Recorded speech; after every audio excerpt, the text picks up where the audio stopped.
Hello everyone, welcome to What If Issei joined Tokyo Revengers and Rias returned from the future movie. Before we start, please go support Tanjiro Kamid for writing that awesome fanfic.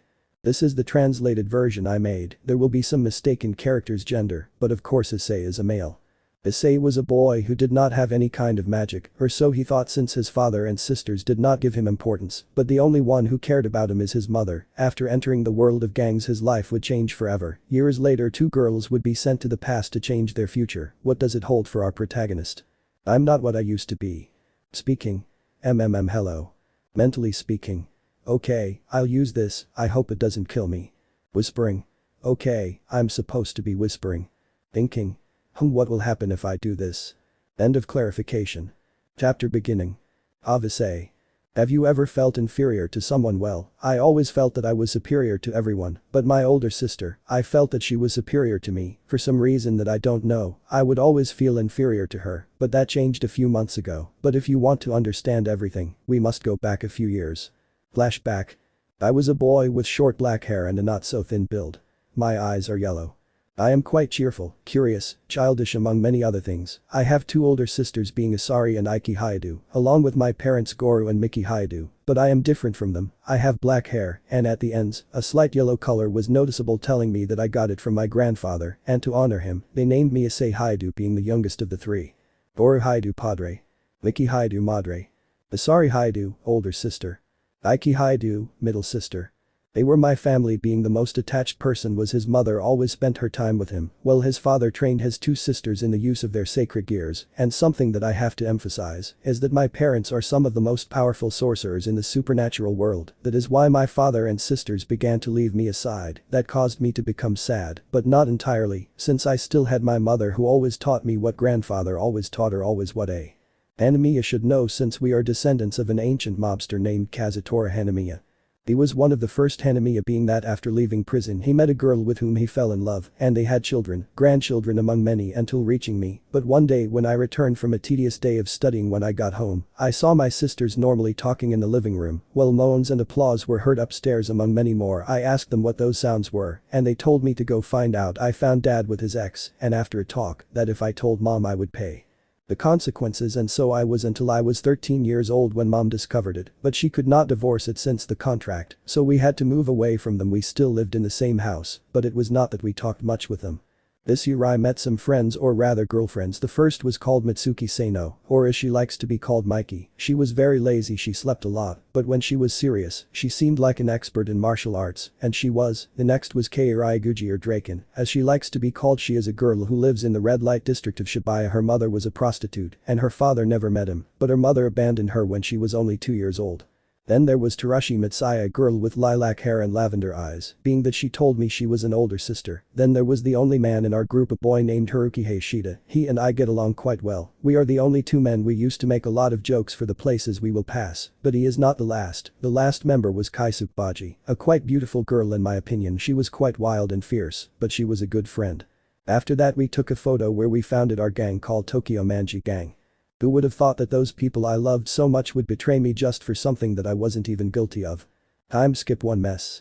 You could see the city of Kuo where it was night. In the streets of the city you could see Issei walking towards a specific store, being the motorcycle shop of Shinichiro Seino. Someone very cool from my perspective. He told me how he was previously the leader of an old gang called the Black Dragon. He showed me an old photo when he founded his gang. He told me he was looking for someone who could lead the Black Dragon. At first he thought about his sister, but I told him that she was forming her own gang with her companions. But then he thought about it and apparently made a decision. He told me to follow him to a room where I saw a male mannequin watching. That was the Black Dragon's clothing, and he told me that when I was older he would give it to me and that I would be the new leader of these. That surprised me, but at the same time it excited me. But well, that didn't matter. Now I'm going to Shinichiro's store to buy the motorcycle that Mikey wanted so much as a birthday present. I was arriving when I saw a guy with a hood on running out of the store. I thought it was nothing, since if he was a thief, Shinichiro would be chasing him, but I didn't give it any more thought. I approached the door, seeing that the lights were still on, so I decided to go in, calling Shinichiro without receiving an answer, and when I approached the reception I saw blood coming out of one side. I started walking until when I could see Shinichiro was on the ground with 4 bullet holes from a pistol. Well, he was in his last moments of life, apparently one hit him in a vital area. I approached him and he told me his last words before dying. Then Issei. Please live, enjoy life and please fulfill my biggest dream, become the strongest being in the world, do it for me Issei, and thank you for everything he said, letting out his last breath to leave this life, leaving behind an Issei who was crying his eyes out until the police siren was heard seconds later. The police would come in inspecting everything, but they would not find anything more than Shinichiro's body, but then they heard something hitting the glass. When they went to see, they saw how a child was in a room and was hiding something behind his back, but then they approached to put the handcuffs on him, taking him outside, being directed to a police car, but he could see how Pa was, as he called him, trying to get close to him while yelling at the police to leave him. But the others looked at him with anger, but saw how Mikey looked at him with an expressionless look. Approaching me, he looked at me, moving my jacket that I was wearing at that moment. He forcibly took off my Toman uniform. He would look me in the face to tell me, "You are no longer part of the Toman, from now on you are no longer a member," he said, moving away from me. But that was the day I felt a deep hatred towards someone who was not my father or sisters. I promised myself that when I got out I would take revenge on them, except Pa. I would make him a member of the Black Dragon when he gets out of prison. Time skip 14 years. In the underworld, more specifically the city of Lilith, in a building where several important beings of the supernatural world now met, and those were the Demon Council, the Mau Lucifer, Leviathan, Beelzebub, Asmodeus, with them the Gremory nobility and Citri nobility, the archangels Michael and Gabriel, Azazel with Penemu and Vali, Lucifer the hacker Yuku, Isaka with Kunu, and finally the Haidu family. But the strange thing is that neither Miki Haidu the mother was there, and neither was Issei Haidu. Currently in the room, they were in the room chatting among themselves about a topic of utmost importance. "We are here to discuss something of great importance for the future," said the Mau Lucifer searches, formerly Gremory now Lucifer. Well, everyone paid attention to them. "And that would be it?" asked the leader of the fallen angels, Azazel, with doubt. Well, he put his hand to his chin, seeing the man who only directed his gaze towards the Citri Heterita being Sona, who took a few steps until she was in the center of the room, capturing everyone's attention. "We came to discuss the current most powerful and well-known mafia in both the human and supernatural world," he said as a symbol appeared, being that of Valhalla. Everyone got nervous because that mafia only started out as a normal gang, but over time it grew in number of members until they began to obtain magic of all kinds, and that was bad. But the most dangerous thing about that mafia was its leader. He was a real danger, being that he had the ability to wipe out all the factions without breaking a sweat, and that is why he was quite feared everywhere. If you tried something against him, the next day that person would appear dead. "What do they have to do with our future?" asked an elder of the council to the girl, who only proceeded to place a device on the ground so that a transparent blue dome surrounded everyone, images starting to appear. "Well, first, something we have to locate to better our future are the members of Valhalla," said the black-haired Citri, making them even more nervous than they were, since each member had their own ability that gave them an advantage, since each one separately could take out half an army by themselves. "I will name each of them, but I will leave their leaders for the end," said Citri, again getting a nod from the others. "Well, first we have Kikucho Hito. He is an orphan boy. His parents died in a car accident and only he survived, but that left a scar on one of his eyes. Then there is Izanai Kurokawa. He is a boy who lived with Kikucho in an orphanage since his mother abandoned him at a young age. When the two became old enough, they both left the place, and the leader of Valhalla found them, buying one for them both to live thereafter. That they both respected him, making them accomplices in everything, helping him in everything he asked for. There is also an executive, Yuzuha Shiba, younger sister of the leader of the old gang called the Black Dragon, that was once led by Taiju Shiba. She earned that position in Valhalla for several reasons, but the best known is for being one of the two wives of the leader of Valhalla. Then another executive of Valhalla, being the second wife of the leader of Valhalla, she is Senju Akashi, the former leader of the Brahmin gang. Younger sister of Takeomi Akashi, also known as the God of War, apart from also being the younger sister of Sanzu Harachiyo, another member of Valhalla, said Sona, while explaining the members of Valhalla being the executives of this. Then there is the tutor of Valhalla, and this is Ryohei Hayashi. About 12 years ago he wasn't very intelligent, but over the years, and with the help of the leader of Valhalla, he was able to become the tutor of Valhalla, but he still retains his bad temper and aggressiveness, except with the people he trusts and appreciates. But now we will move on to the big shots of Valhalla, she said, while everyone looked at her seriously, since the leaders of Valhalla were not to be underestimated, since two of them could wipe out an entire faction.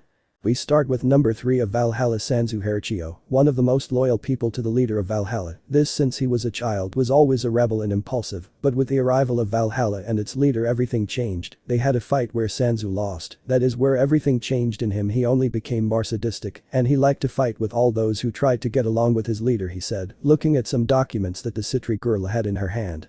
Then the number 2 of Valhalla, better known to them as Haruki Hayashida, Pa, being the second in command of Valhalla when the leader is not there, but he is also the one the leader of Valhalla trusts the most since they have known each other for 14 years, they have a great bond between them, they are not capable of betraying the other, no matter what or who they will remain together, even in death they will still be together. And now let's move on to the supreme leader of Valhalla, said Sona, looking at everyone to continue. Their leader is Issei, also calling himself Kazutora Hanamiya, the supreme leader of Valhalla, also former hero of the supernatural and human world, being nominated several times to Mao, Lucifer said, appearing an image of all the members of Valhalla. Everyone was serious looking at the image where their hero, idol or role model once was, who became a ruthless, crazy and cold being, the only thing that kept him sane were his wives and executives of Valhalla. Well, now that we've reviewed several things, it's time to say what can help us change our future, she said as she walked towards the front of the Haidu sisters, who were expectant at the presence of the girl in front of her. You two are the people who will change the future with your hidden ability, he said seriously, confusing both girls who just looked at each other and shrugged as if they didn't know what was happening, making the Heterita sigh. You two have an ability that was apparently hidden for some strange reason, but that ability is one that can go back a certain amount of years, he said, surprising everyone except the Mao of the demons since they were finding out about this, but a photo appeared showing Issei being arrested by the police. That day was what started it all. You should let everything flow normally until 2 years later, he said while watching a video of how Issei was in front of a blonde-haired girl who had taken out a kind of uniform to put it in front of Issei's face and say a few words. But 2 years after that it would be, said Ike Haidu without finishing the sentence. When the fight against Trihexa was over, he said, leaving everyone surprised since they had forgotten that important fact. It doesn't matter, surely like last time he will survive, said this time the Gremory heiress Rias Gremory towards her two pawns, who looked at her with a little doubt but would nod to look at Sona in response to be able to activate her ability. You must shake hands with someone with the same goal as you, but you can't shake hands with each other, he said while Laiki went with Sona and Asari with Rias to stretch out their hands just like her sister. Change the future, bring our hero and my love, she said, and the last thing in a whisper to shake his hand, while everything turned black and a small yellow ray would fall, and everything turned black for the two. And after what seemed like minutes the two girls opened their eyes to see that they were in their house, but to verify that they were in this one they went up to their younger brother's room meeting their mother, they would shed tears, but they would wipe them away and went to Ike's room to talk. Sorry. Well, we are in the past now, we have to let everything flow normally until 2 years later, that is where we have to act, she said, looking seriously at her sister who returned the look to say. Ike.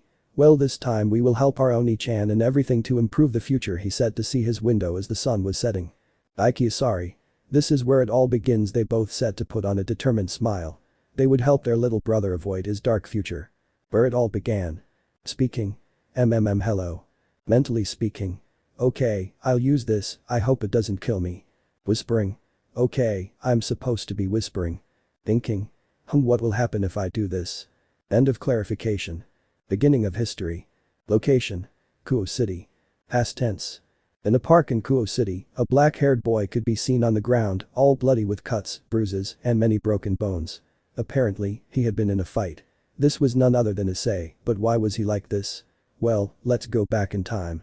Flashback. In a reformatory you could see in a room a 12-year-old Issei who was sitting on a bed in the room. He felt quite angry with Mikey for having taken away the Toman uniform, for supposedly having killed his older brother, even though he never killed him, but from a magic circle he appeared for a few moments, but then disappeared. Ugh, I can't summon a magic circle to get out of here, if only I had magic to get out, but I barely have any, he said, disappointed in himself for not being born with magic like his sister, but while he continued to lament a yellow magic circle would begin to appear in his ear, and when it finished forming a scream coming from the circle would come out. Issei, it was the scream that came from the magic circle that made the black-haired boy jump from his place in fright, looking everywhere and noticing that a yellow glow came from his ear. Coming out of it, he touched it, and before touching it he felt a circle, realizing that it was a magic circle of his family, and then he realized who the voice was. Mom, said the boy nervously, sitting back down on the bed in his room. My son, where are you? It's been a day since you left home, where are you? The older woman said, asked her son, which only made her nerves increase since she didn't know how to tell him that he was in a bucking reformatory for supposedly having killed someone. Well, I don't know how to tell you this, but I'm in a, he said, unable to tell her because he didn't have the courage, because if his mother found out about this, it was certain that if he left there, he wouldn't live to see his mother. What's wrong, son? Don't tell me, so I'll go look for you with a magic circle, she said while she was preparing a magic circle, ready to look for her son in case he was in danger. I'm in a reformatory, he said, dropping the bomb while an awkward silence appeared, but for some strange reason Issei began to tremble, since from the other side of the magic circle, he felt an aura of total death. Now Issei knew that he would not come out unscathed from this. My son, could you tell me how you ended up in a reformatory? He said with a sweet voice, but Issei knew that inside that smile was the devil himself, but he would have to remain calm. Well, they accused me of murder yesterday when I was going to buy a gift for a friend, but there was just a murder, he said, quite embarrassed by the situation. When I see you, boy, I'm going to punish you like I've never done before, he said with a frightening voice that made the boy tremble. He didn't know how to respond, so he just stayed silent. Well, I will open a magic circle where a clone will go to replace you, and you come with that magic circle, he said, while receiving a yes from the boy, but what they both did not know is that they are two Haidu sisters. That they were going downstairs to chat about what they had heard. I didn't know that Atauto was taken to the reformatory, you knew that, said a thoughtful Ike looking at her sister who would only shake her head, putting her hand in her hair to start messing it up, trying to think. I think that from now to 3 or 2 years we have to act normal, but sister, do you remember how he became so powerful in the future? If now he is not good at fighting, I don't even remember it, he said, thinking how his younger brother got so much power in the future. It was not because of the power of anti-magic that our ancestor Kazutora Hanamiya was quite good at using it. Anti-magic gave you several special abilities, and one that is not an ability that was eternal youth is given to its bearer and all those around him, of course in exchange for something, and that something was magic. And over the years the anti-magic obtained a lot of magic, but by converting it into anti-magic, it obtained an ability, and that was to absorb other abilities and magic, with a cut of the sword that comes integrated with the anti-magic, he said, remembering how his brother was the bearer of the anti-magic of his family, while Isay had a memory. Now I remember why he was so powerful. He was in so many fights that some time after sealing Trihexa, he was released again because the seal was not powerful enough to seal him completely, and our Atauto used anti-magic to retain him, since as a result of so many cuts, he absorbed almost all of Trihexa's power, but he regenerated his magic again, and the fight continued and continued until at one point, Trihexa no longer knew what to do. As a result of this he was sealed. Atauto became the most powerful being in the world, surpassing Trihexa, but now that can change, since we are here to change the course of history, said Isay with a smile, infecting her sister, making her smile too, but they saw how Issei came down from the second floor with his gaze downcast, heading to the door of the house, and then leaving through it, confusing the sisters. Issei. He was walking through the streets of Kuo with his eyes lowered. After all, his mother had been angry with him for having been sent to the reformatory, but that didn't matter. Now he only wanted to kill Mikey, and the Toman people were not going to forgive them for having betrayed him.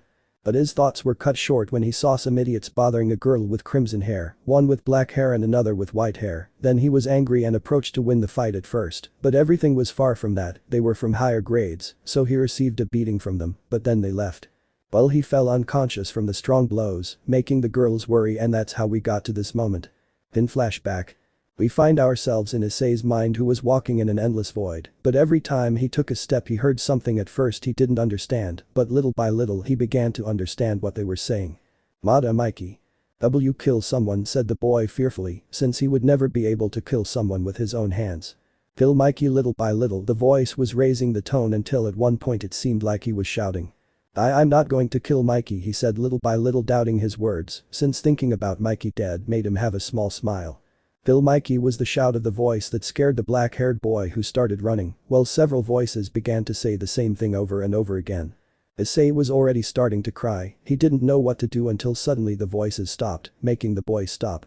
He just looked around, but suddenly something came to his head. It was like a vision. Vision. You see a place that looked like a dump. There were several people who looked like gangs gathered, others sitting, as if standing, but the ones that interested her the most were two boys, one with black blonde hair and two braids next to a boy with blonde blue hair combed in a mullet style. But he didn't pay attention to them. He saw two large doors, but he noticed someone walking to stand in the middle of everyone and shout. Participants, get out. I shouted at the top of my lungs as the two doors opened, revealing a crowd of people. Tokyo Manji gang, I shouted, looking to the side, making Issei look, and was surprised to see the Toman suits, and that made him angry, but he calmed down. He couldn't do anything, it was just a kind of vision. Valhalla shouted, capturing the attention of Issei, who turned around seeing a bunch of people with a jacket, but became interested in two. One is a thin young man of very tall stature, his eyes are amber, with a yellowish tone, and his hair is dark with a blonde stripe in the middle. The sides of his head are shaved and long on top. In his left ear, he wears a long golden earring. What stands out most are his two characteristic tattoos, crime on his left hand and punishment on his right. But the other one was the one that interested him much more. He was a boy of medium height with a thin physical build. He has long, dark hair with some blonde strands. His hair has a wolf cut style cut, which is generally disheveled and untidy. His eyes are large and yellow. In addition, he has a mole under his right eye. He has a tiger tattooed on the right side of his neck, which reaches his shoulder and covers part of his chest. He saw how they engaged in a battle, but his attention was one, and it was the boy from before against what seemed to be Mikey. He heard them talking. "Mikey, I've waited so long for this moment," he said to the girl who was indeed Mikey. "I won't make it easy for you," Issei said, our protagonist who would now be known as Issei, and was surprised to know that was him, but for some reason he smiled happily. End of vision. Our protagonist was waking up seeing how he was still in the same park, but he didn't care, he just smiled big knowing how he would get revenge, but he felt like his head was resting on something soft. He looked up meeting the gaze of that crimson-haired girl with purple light blue eyes that captivated him. Time skip 3 years. In an academy being the best known in the city, the famous Kuo Academy, in the hallways of this, you could see a boy with black blonde hair with the clothes of the academy, who was walking being seen by the students, the women with a smile of love and the men with hatred, respect among many more, but the boy did not care and continued walking, until he reached a door where 2 students were kneeling looking inside a box, but they looked away from the boy who spoke. "Hey, do you know Isari and Ike Haidu's classroom?" said the boy with a smile, looking at the girls who would blush when they recognized the person in front of them. "It's about 4 classrooms away and you'll find them there," said one of the girls, receiving a thank you from the boy to continue walking in the direction indicated by the girls. Arriving at the room inside, there were currently 6 women, 2 of them were Isari and Ike. One was a blonde with emerald eyes, the other one had orange hair with purple eyes, and next to her was a girl with blue hair with a green lock with brown eyes. There was also a girl with silver white hair and blue eyes. They were Asia Argento, Irina Shidu, Xenovia Cuarta, Rossweisse, all members of the Gremory clan, were waiting for someone who would guide them to the meeting of the factions between the demons, angels, fallen angels, Nordics, Yakes. But their conversation between them was interrupted because the door opened, showing the boy who just looked at the room and then turned his gaze to the girls who were blushing, seeing the boy who would only laugh to talk. "Oh girls, here you are. I was looking for you everywhere. Come on, we have to go. We'll be waiting for you at the meeting," he said, walking out of the room, being followed by the girls who were walking behind the mysterious boy. "And you are," said Rossweisse, a little distrustful of the boy in front of him. "Oh, my name doesn't matter, I'm just a boy who was sent by the Mao Lucifer to look for them for the faction meeting, so don't take me seriously for now," he said. Looking out the school window, they all decided to talk to each other, but there were 2 who were far away from everyone.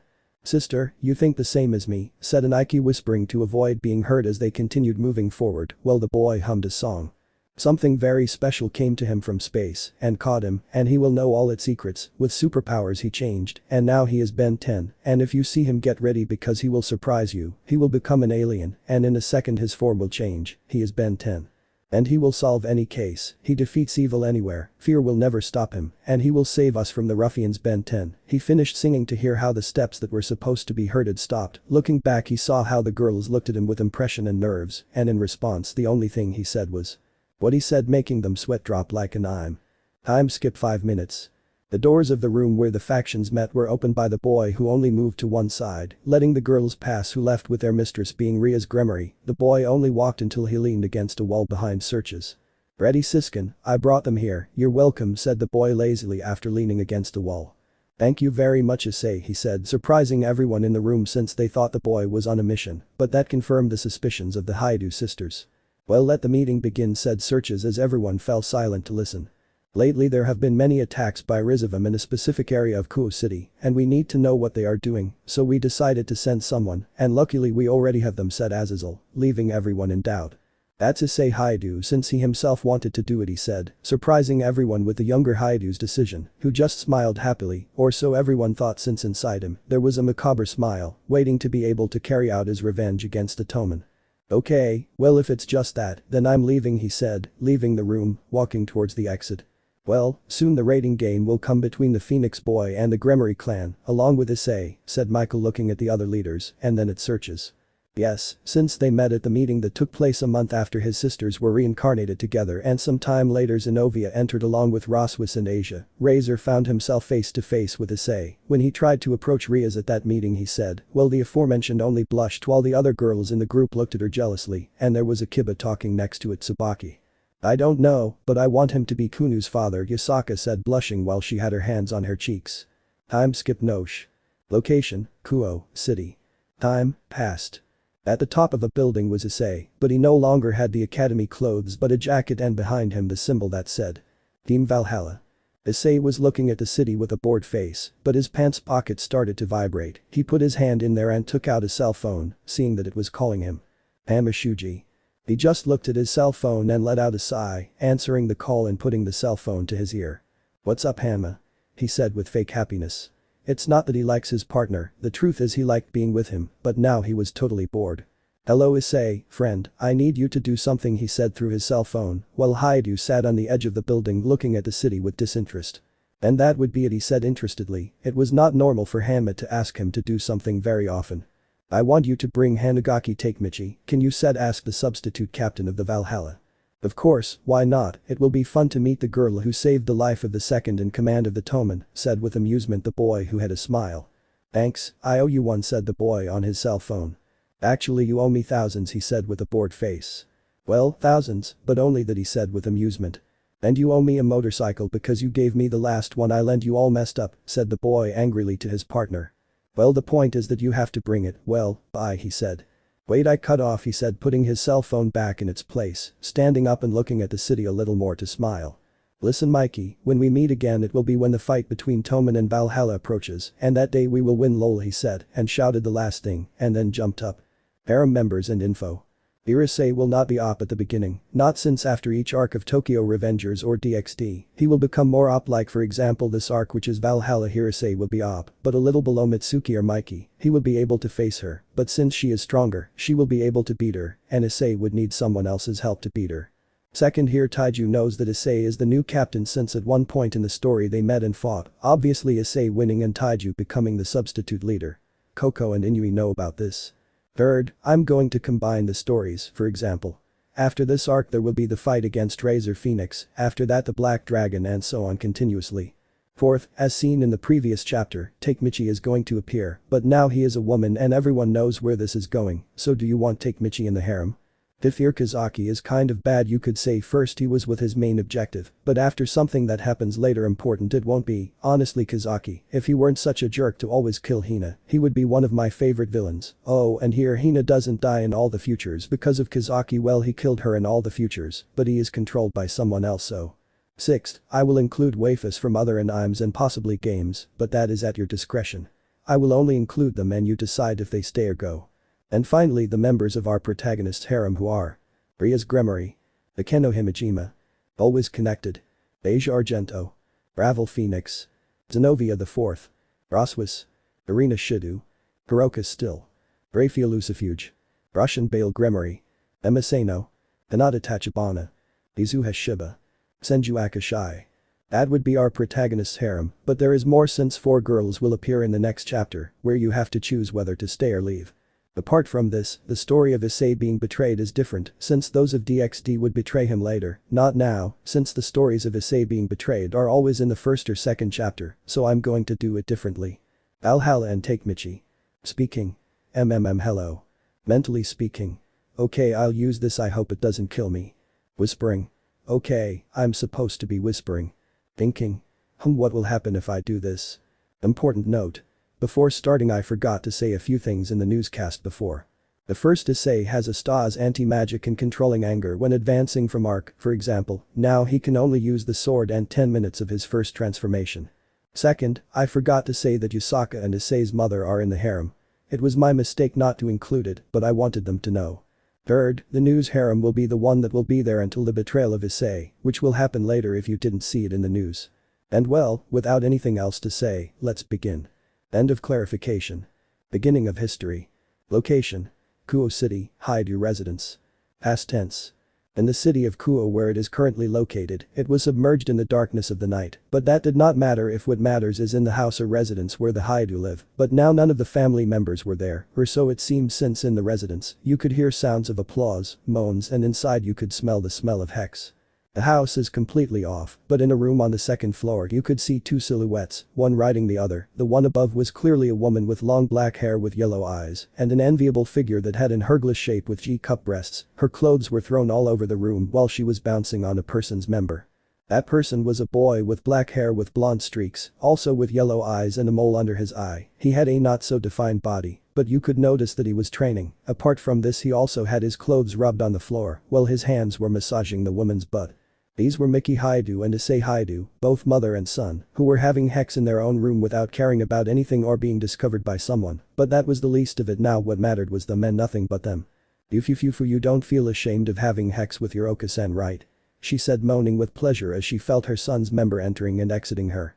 Oka-san, don't say those things, said the boy, embarrassed while his face showed that he was enjoying having this kind of relationship with his mother.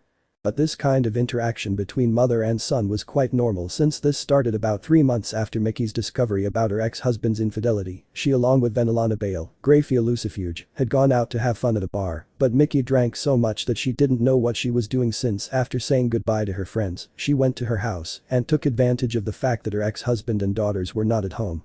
She had sex with him, but at first Issei tried to stop her, but then she got carried away, so from that moment until now always when there was no one at home they took advantage.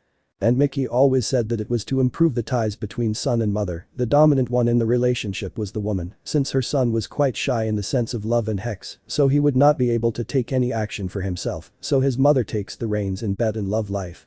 Oh really, you're still ashamed after these several years with this yufufufu that you don't want to please your Ka-san, that must be cruel, that you don't love me anymore, she said, pretending sadness but without stopping her rhythm, making Issei feel guilty.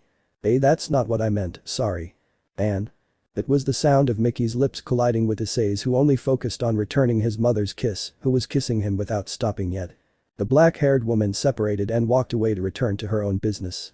I know you didn't have that intention, Sachi, fufufu, but we both know that you all love bucking your mother's ass, Shidi said, since the woman had cum on her youngest son's member, who only grabbed his mother's breasts to start sucking and biting the right one while playing with the other, making the woman moan louder, which only increased her speed.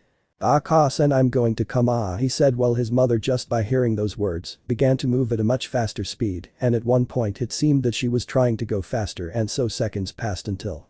Mom, I'm coming, Shidi said, causing the older brunette to moan, arching her back and sticking out her tongue while her head went back, raising her eyes. To then fall on his son's chest, both of them starting to breathe heavily while sweat ran down both of their bodies. It seemed they had been doing it for hours without stopping.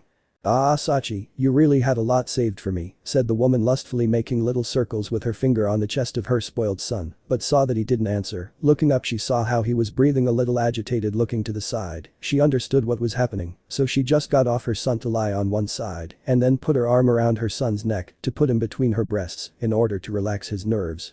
You're nervous about what might happen in that fight, he said, while stroking his son's hair, who just hugged his mother with a lost look. Yes, I want to do it, but I'm afraid of what might happen if I face Mikey. When we were kids, she easily beat me without any problems, and now that we've grown up, she'll have become much stronger, and I'm afraid of not being able to face her. He said, looking into his mother's eyes, who only smiled warmly to take him by the cheeks and plant a kiss on him while she gladly reciprocates. Minutes after the kiss, they separate, leaving a thread of saliva. Don't worry, my Sachi, you are strong, so you will be fine, but if you survive, Ka-san will make love to you for a whole week, she said seductively to her son, who only blushed massively to hide his face between his mother's breasts, avoiding her eyes, making his mother laugh, and then both of them fell asleep in that position. Time skip day. We find ourselves in an academy, being just like anyone for our protagonist, who was walking through it until he arrived at a classroom, opening its door to see a group of boys, along with a girl with yellow hair and blue eyes. Everyone inside, who was Takemichi's group, looked towards the door, seeing a black-haired boy with blonde streaks in Kuo Academy clothes enter. Imagine you have the Kuo Academy clothes. He looked around to see if there was anyone else there, seeing that there was no one else, he looked at the group while a black-haired boy stood up. Hey, who are you? I've never seen you around here. He said, not knowing who the boy in front of him was. This boy was Makoto, one of Takemichi's friends. Wow, suddenly you're criticizing me, said Issei with a smile, seeing the black-haired man in front of him. Who the buck are you? I've never seen your face before, said the boy, confused, while a boy with glasses and brown hair approached them, thinking that this boy looked familiar. That tiger tattoo on your neck, said the boy with glasses nervously, believing he believed the person he believed. Hey, do any of you know Takemichi Hanagaki? He said with a smile and tilting his head to look at those present. Takemichi, he's here, said Kazushi nervously, making everyone look at him, confused by his behavior. Takemichi pregunto Issei. Said the girl, confused, not knowing what her best friend was referring to. He is N degrees 3, from Valhalla. Issei Haidu, the boy said, scared to have someone important from Valhalla in front of him, being more than one of the strong ones. "Ooh, I'm so happy," he said, happily running towards the girl to hug her while everyone had a confused face, seeing one of the most important of Valhalla acting like a child, but for Takemichi, it was normal, since he had a friend who acted the same. "I can't believe I know one of the most important people in Toman." "Very well, Takemichi," he said, separating while the girl looked at him strangely, so he took her hand, making her blush. "Let's go to Valhalla's base," he said with amusement, pulling the girl's hand as she tried to avoid falling. "Huh?" Valhalla asked the girl while the boys were confused without knowing what was happening. At one point, a guy who they only heard from his friend arrived, and the next second that guy arrived and took her away. "I heard Takemichi was here," said Issei with a smile, seeing two guys who were there accompanying Issei, while Takemichi stayed with a confused face seeing them. "It's her," said one who looked at her seriously and then saw the boy who started walking. "Yep," he said, simply walking towards the exit of the academy while being followed by Takemichi and his companions. "They are?" I asked, confused by their presence here. "They are my most trusted juniors," he said, looking at Takemichi while he was still walking and saw how they were on crutches. Seeing better, he preferred not to ask. But she didn't notice that Issei was looking at her out of the corner of his eye. His gaze was serious and he was thinking about something. "Why does she have an aura similar to Aiki and Asari's? It's as if she had something special, but similar to theirs. It's as if she had energy about time. I don't know, but I'll have to keep an eye on her." He thought seriously, then shook off those thoughts and looked ahead, continuing on his way. Time skipped 30 minutes. In the streets of Kuo, Issei could be seen with Takemichi, since his companions had gone somewhere else, while they will still be going to the Valhalla hideout. "Hanamiya-kun," I asked to get Issei's attention, who just turned around while continuing to walk. Call me Issei." "Yes," he said while still walking towards the base of Valhalla with total tranquility, but Takemichi was more than scared. She didn't know what would happen. After a few minutes they arrived to enter a game center, seeing several members of Valhalla starting to walk, but Takemichi noticed the looks of the members, some being disinterested, others lustful among many more, but Issei with a single look made the members look away. But when they were walking, Takemichi and Issei were surprised to see the person in front of them, being none other than Baji, who was beating up a member of the Toman. "Issei-kun, what are you doing? What is this?" A shocked Takemichi asked the boy who was serious about seeing the girl he once loved. "What are you asking?" "It's a loyalty test," he said with fake amusement, watching Baji hit a blonde girl who was bleeding from her nose and had several bruises on her face. "The test of loyalty?" the girl asked the boy in surprise. The boy only nodded but didn't notice Baji blushing when he heard Issei's voice, but he continued hitting the girl. "We are testing Baji's faith. If he wants to change sex from Toman to Valhalla, then he has to be prepared to do what is necessary." "Who Beijo is hitting right now is the second in command of the first Toman squad, his closest friend," he said, watching how Baji slowly lowered his rhythm of his blows towards the blonde-haired girl who apparently seemed unconscious. "The second in command of the first squadron," she shouted, impressed by the information coming from the boy who just smiled, looking at the girl out of the corner of her eye. She said. "Toman is the enemy of Valhalla," she said as she walked towards her ex-friend, who just stopped hitting the girl and sat on her tiredly. "If you're going to betray God, I mean Mikey, then you have to step on the photo of your faith," he said as Baji slowly got up, looking at his best friend for the last time. For a moment he felt sad to do that, but then he erased those thoughts from his mind, thinking that now he could be with his best friend. "And now what?" I asked while I had my head down and then looked over my eye. "You approve, right Hama?" said the girl to a black-haired boy with a large blonde lock. "Do you approve my entry to Valhalla?" said the girl as she approached where he was, who just smiled and looked at Issei, who just shrugged his shoulders as if he didn't know. The blonde looked at Issei for a moment and then returned his gaze to the two girls. One was serious, Baji, while the other was nervous, Takemichi. "Well, it's time to start with this," said Hama to begin with what he called the witness's testimony, and Issei could only think one thing. This is going to be long, he thought, approaching Takemichi's side, who looked at him for a moment and then focused his gaze on Hama. Time skipped 2 hours. Issei, now with Valhalla's clothes, was in the dumpster where the fight between Valhalla and Toman would be. He was on top of a pile of cars watching the cloudy sky, implying that it would rain at any moment, but he didn't care much. But he began to hear someone climbing on the cars. Turning around, he saw his most trusted person. It was none other than Sanzu Harachiyo, his infiltrator in the Toman, even though no one knew it, but that didn't matter to him at that moment. "Hello Sanzu," he said calmly, while Sanzu only knelt before his king, whom he would protect without hesitation twice. "It's good to see you back, Issei-sama," said the boy to his king, who just smiled. "Tell me what happened for you to come on your own." "It's not that you come on your own much," he said while he was alone. He raised his head to see Issei, who was in his usual Valhalla clothes. Toman discovered that you are not Shinichiro Seino's murderer, he said, leaving everything in silence, seeming as if time itself froze at such a revelation. Sanzu raised his head, seeing how his leader looked at the sky, where little by little the drops began to fall. Issei only opened his hand to let the drops fall on his hand. Well, sooner or later they would discover it, but that doesn't matter, they are at a point of no return, he said, calmly watching how the drops wet his hand. But there is something else, they are willing to fight against Valhalla to bring you and Kaisuke back to the Toman, he said, and Issei, upon hearing that, squeezed his hand in anger while clenching his teeth, thinking of 1,001 ways to destroy the Toman. Calm down, Sanzu, even if they defeat me, I won't go back to that cheap gang. They're just girls playing at being bad girls while being gang members. He said seriously while his hand was covered by a dark mass, but seconds later it disappeared as if nothing had happened. I will defeat Toman, and you will be there to witness it, he said, looking out of the corner of his eye at the blonde, who only nodded with a smile that was not visible, thanks to the mask he was wearing. Well, go, I'll let you know when I need you, he said while Sanzu bowed to her king and deigned to walk away from Issei's sight, who stayed in the same place letting the rain wet him. He had a serious face looking at the sky. Effing Maoka-san is going to kill me for letting me get wet. I hope she doesn't punish me. She thought with some fear towards her mother, since her punishments were quite pleasurable, that they were scary at a certain point, because afterwards she seemed like a masochist. The while passed and it stopped raining as the sunset began to appear. He was in a building where he could see the sun setting. He was walking along the edge without worrying about anything.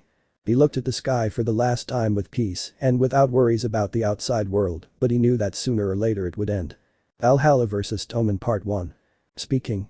Hello. Mentally speaking. Okay, I'll use this, I hope it doesn't kill me. Whispering. Okay, I'm supposed to be whispering. Thinking. What will happen if I do this? End of clarifications. Beginning of history. It had been a day after what happened with Valhalla and Takemichi. Issei was in the occultism club of the Kuo Academy, with its members being Rias the president of the club and its king, Akeno the vice president and the queen of Rias, Kiba his knight with Xenovia, Kaneko as the rook, as well as Rossweisse, Gasper who had left for the help of Issei. He along with Asia were the bishops, and finally there were Ike, Asari, and Issei. The two sisters occupied 3 pawns each and Issei 2, but that does not matter. What matters now is that our protagonist was going to die in the most macho way possible between some breasts, since the Gremory girls were leaving him without air so he could breathe properly. I lived a good life, the bad thing is that I didn't get to fight Toman, Issei thought, while he tried to get the girls off him, and after trying so hard he succeeded. I felt like I would die right there, he said while breathing heavily, while Kaneko sat on his lap eating sweets, while the girls looked at her jealously. Issei, tell me what you will do these 2 days, said the heiress of the Gremory clan, seeing how the boy began to think, and then said. The day after the academy I'm going to see Ka-san to give him something he wanted so much, said the boy from Valhalla, taking a letter out of his pocket and then putting it back where it was. And tomorrow I'll definitely go fix my motorcycle that an idiot destroyed, he said, thinking about a boy with black hair and a big yellow lock who almost always had an excited look. Okay, but remember the fight against Razor Phoenix will be soon and we must train as much as we can, Rias said to all her nobility, who nodded while Issei got up. Well, Rias, I'm going, I have to see Oka-san, said Issei, walking towards the door to open it and leaving the place. Issei was walking towards a specific place. He was thinking about how to improve his anti-magic skills since he had to control his transformation, since sometimes he got tired very quickly and that would make him quickly lose the fight against Razor, but he had time, a month at most, to train, but without realizing it, he found himself in front of a glass door. Looking up he saw a giant sign that said Hanamiya Company, being a company created by his mother for both the human and supernatural world. Looking once more at the sign he decided to enter.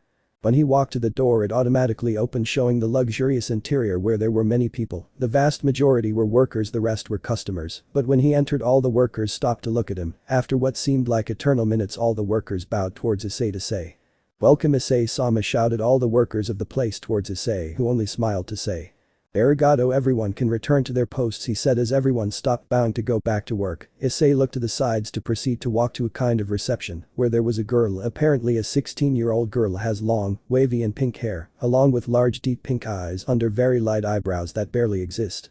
White kimono with a simple but elegant red embroidery and a red kimono skirt that is held with a red ribbon, but the most remarkable thing was her 2 horns on her head that apparently no one saw. This was Shuna Tempest, the girl who controlled the reception. "Hello Issei-sama, nice to see you here again," said Shuna, bowing to the aforementioned, who only said, "Hello Shuna, it's nice to see you again too," said the boy looking at the girl who just smiled. "I came to see Miki-sama, right?" he said while the boy just nodded. I came to leave this for Ka-san and hang out with her, she's been pretty stressed with all this work stuff, said the boy taking the same letter out of his pants pocket. It's okay Miki-sama finished an important meeting a while ago he said while looking at the boy who just sighed to say. If you guessed it, the factions are asking for a lot of resources for their armies he said looking at the girl. His mother's company in the human world sold normal things like homes, furniture, construction materials among many other things, but for the supernatural world, it was totally different like weapons for the armies of a specific faction, resources for some supernatural being that wants to live in the human world as just another person, and among thousands of other things. Okay, you can come see it if you want, I already told you he said while pointing at the elevator, or whatever it's called in your country, and Issei just said goodbye to start walking towards it. When he entered you could see how it was made completely of glass, like the one in the elevator fight scene in Captain America. The Winter Soldier. That was the truth, I don't remember. When he entered he began to appreciate the landscape, but he didn't realize that someone was next to him looking at him, and he would continue like that if it weren't for why the person spoke.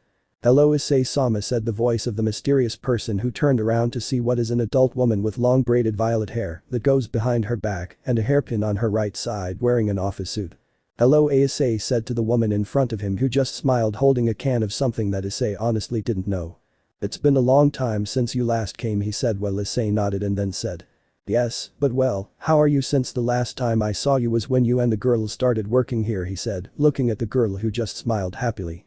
Yeah, but the girls already want to see you, they miss you a lot, Yae is the one who wants to see you the most, the last time we talked about you, she looked like a 15-year-old girl in love, she said while laughing softly, while Issei looked at her amused by the comment.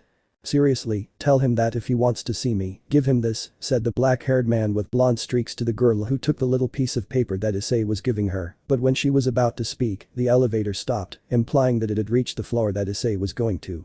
When the door opened, the girl came out to stop and turn around, saying. I hope we meet again another time Issei-sama said the girl flirtatiously winking an eye with a smile, before proceeding to walk away leaving a blushing Issei, while the elevator door closed. When the elevator lift reached the top of the building the doors would open showing Issei who only started walking until he was in front of a large wooden door, knocking on the door he would receive a pass to proceed to enter. When he entered he saw an office with white floors with grey walls, a brown wooden desk and windows behind that had white blinds.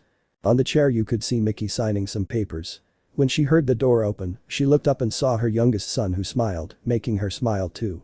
Wow Sachi, I didn't know you were coming, tell me what brings you here, I thought you were going to be with Rias or the girls, said the woman standing up to go hug her son, who reciprocated and then said. Well I was with them, but I wanted to bring you this that I know you will like a lot he said, separating to grab the letter from his pocket to show it to her, while she looked at the letter confused but proceeded to take it and look at it.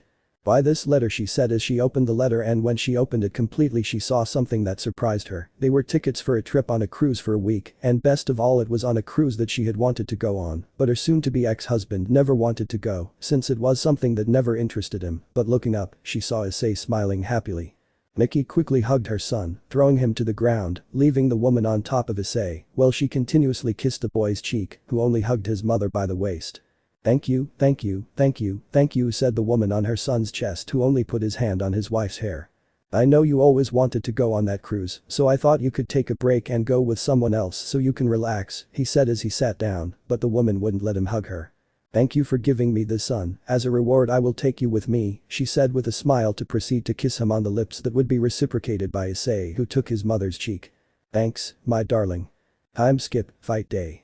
Past tense. Location. Kuo, scrapyard. In the place where the fight would take place you could see the gang called Valhalla on the other side of a large metal door, while on the other side of the junkyard, you could see a gang that Issei despised with all his being. This was the Tokyo Manji gang or Toman for short. Valhalla was preparing for one of its biggest fights, but there was something in common in all of them, and it was that they all looked at an exact place being this where Issei's motorcycle was, and he was sitting on it, while the most impressive thing was that on top of him was none other than Baji who looked at everyone with a challenging face, while Hama watched this scene with amusement. Imagine that both of them are wearing the clothes of Valhalla. While on the outside Issei seemed blushed, the pure truth is that on the inside he was more than angry, disgusted among more emotions towards the girl who since he entered Valhalla, had done nothing but follow him everywhere without leaving him at any time. But his thoughts were cut off by a voice, being Hama's, who told him that the show was about to start. This excited Issei, while Baji was serious. Participants get out. I shouted at the top of my lungs as the two doors opened, revealing a crowd of people. Tokyo Manji gang shouted as a door on one side opened where the gang came out with Mitsaya and other boys as captains of their respective divisions. Valhalla, I shouted as the door where Issei was opened, showing Valhalla where Issei advanced together with Hama, while Baji decided that he would appear a little later in the fight. But Issei saw something that impressed him, and it was seeing a younger Issei, to be specific. After leaving the juvenile correctional facility with the help of his mother, this smaller Issei looked at everything very closely, but their eyes met. The little one just looked, while Issei just smiled to raise his hand in greeting, impressing the younger, who just smiled a little forcedly. Issei, after seeing his past self, heard someone from the gang of the one who manages the fight scream. Representatives of both teams at the front shouted someone making Draken, and Issei walked to where the administrator of the fight was, who looked at both representatives. 5 one-on-one fights between boys who trust in their abilities, he said, looking at Draken and then at Toman, but then looked at Issei to say. Or a fight without quarter between all the members, which do you choose? Asked the boy, looking at both, who just looked at each other seriously, waiting for something from the other, until Draken spoke. Valhalla was the one who started this fight, so choose Issei. We have a condition, said the vice president of Tokyo Manji to the third of Valhalla, who only got confused and only let out a ha. At Baji, and you return to the Toman. In case the Toman wins, you two will return with us, that's all we want, he said, while Issei's face showed veins from the anger he had. Baji came with us on his own, and so did I, you know, we won't give it to him or any other shit, he said with a crazy smile mixed with anger. You guys are coming back with us, he said with an angry and cold face to the boy, who just got angry and took his hand out of his pocket to squeeze him. Are you really serious or not? She said angrily, enduring a punch in the face of her ex-friend. The administrator noticed these intentions and decided to intervene. Hey, are you trying to start a fight right here? He asked Issei, who just looked at him while the administrator tried to separate them, but Issei hit him in the face and then another in the stomach, leaving him breathless so that he fell on the ground before the surprised gaze of everyone and more of his ex-friends, as well as Baji, who was looking from a distant area. You're bucking slow, bitch, said Issei in a kind of state of madness, not total but somewhat elevated. He raised his gaze and looked at Toman, who looked at him astonished by the previous action. One manager, one condition, you came to play house, he said with a smile as he turned around and then said. Valhalla came to beat Toman to death, he said with a smile that those from Valhalla copied, while Hama walked looking at Mikey to shout. We must start, Mikey, I shout, asked Mikey, who just got angry while Takemichi swallowed hard because of his nerves. Come on, Toman, Mikey shouted, so everyone could shout for both gangs to jump into the fight, while Issei stood still letting those from Valhalla pass until both gangs met, starting the fight. The fight had begun. The two gangs were involved in a big fight, while those from Toman managed to face the other gang. Issei ran at great human speed, since if he used his true abilities they would discover him. He ran towards Mikey, hitting anyone without caring, who even swore he had hit some members of Valhalla, but that did not matter now. He was close to Mikey running, but he saw how Takemichi faced one. But he didn't care much, he kept running, being already close to Mikey, he said, or rather shouted. Mikey, you're dead, she shouted, preparing her fist to then throw a punch, while Mikey was monotonous. The punch was blocked by Draken before arriving, and with a serious face the girl said. You're 100 years away from getting your hands on Mikey, he said, still blocking Issei's fist, which wasn't moving. He only got angrier, veins popping out. Draken, he said with anger in his voice towards the girl, but Issei looked out of the corner of his eye as Hanma approached at full speed. Then, without him expecting it, Issei attacked Draken, who could not protect himself and received several blows to the face, head, but there was something, and that something was that Issei used a little of his demon speed. When Issei gave the last blow, he quickly ran away, confusing both girls who didn't see a kick coming directed at Draken that took her away from Issei, and Mikey, who still hadn't moved. Draken complained about Hanma's kick, who looked at her amusedly. Your opponent is me, Draken, I shout with an excited smile to the girl who was recovering to say. Good for me, Hanma, he said while he looked out of the corner of his eye at Issei, who was in front of Mikey without either of them taking their eyes off the other. Issei with an excited crazy smile, among other emotions towards Mikey, who was serious, trembling a little, it was barely noticeable. I'll leave Mikey to you, Issei said the boy calmly to focus his sight on Draken, who was hitting his fist with the palm of his hand. Let's have a good time, Vice President, said Hanma excitedly to Draken, who only looked at Hanma to answer. It seems that I can finally go all out, said the girl, who only looked at him and then out of the corner of her eye saw Mikey to think. Please Mikey, don't kill Issei. In the attempt to bring him, she thought it would be the girl, but she had to dodge a blow from Hanma, who started throwing blows that the girl could block and counterattack. Issei, why Mikey? They both looked at each other, one with emotion and the other with seriousness, without moving. They looked like two statues looking at each other. Mikey, I've been waiting for this moment forever, he said with a big smile towards the girl in front of him, who only managed to respond. I won't make it easy for you, Issei. She would be the girl for Issei to launch himself against Mikey, who only received him with a kick that Issei, using a little of his superhuman speed, managed to block, surprising the girl, as well as those of the Toman, for seeing someone who could stop Mikey's kick as well as Hama. For elsewhere in the fight, 4 equals. Draken could be seen fighting against the members of Valhalla left and right without worrying about his members, since every time they fell, they got up again and continued fighting, thanks to Takemichi giving them courage. Hama was pleased by the great fight that was taking place, while Baji, who was hiding, watched the fight impressed, but noticed a place to see Issei running in the direction of a pile of cars piled up, but then heard something big crashing into metallic things. Turning around, he saw Hama, who was leaning against a pile of crushed metal while laughing at the blow that Draken had given him. Well, those from Valhalla were impressed by that, but he heard someone step on metal. Quickly turning his gaze to where Issei was, he saw how he went up the cars being followed by Mikey, who yelled at him why he was just running away until suddenly he turned around to smile, missing both girls.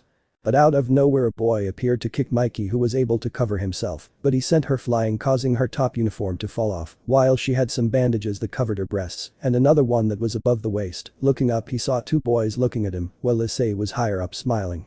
"What's wrong, Mikey? Why are you kneeling?" Issei asked, looking at Mikey, who remained kneeling.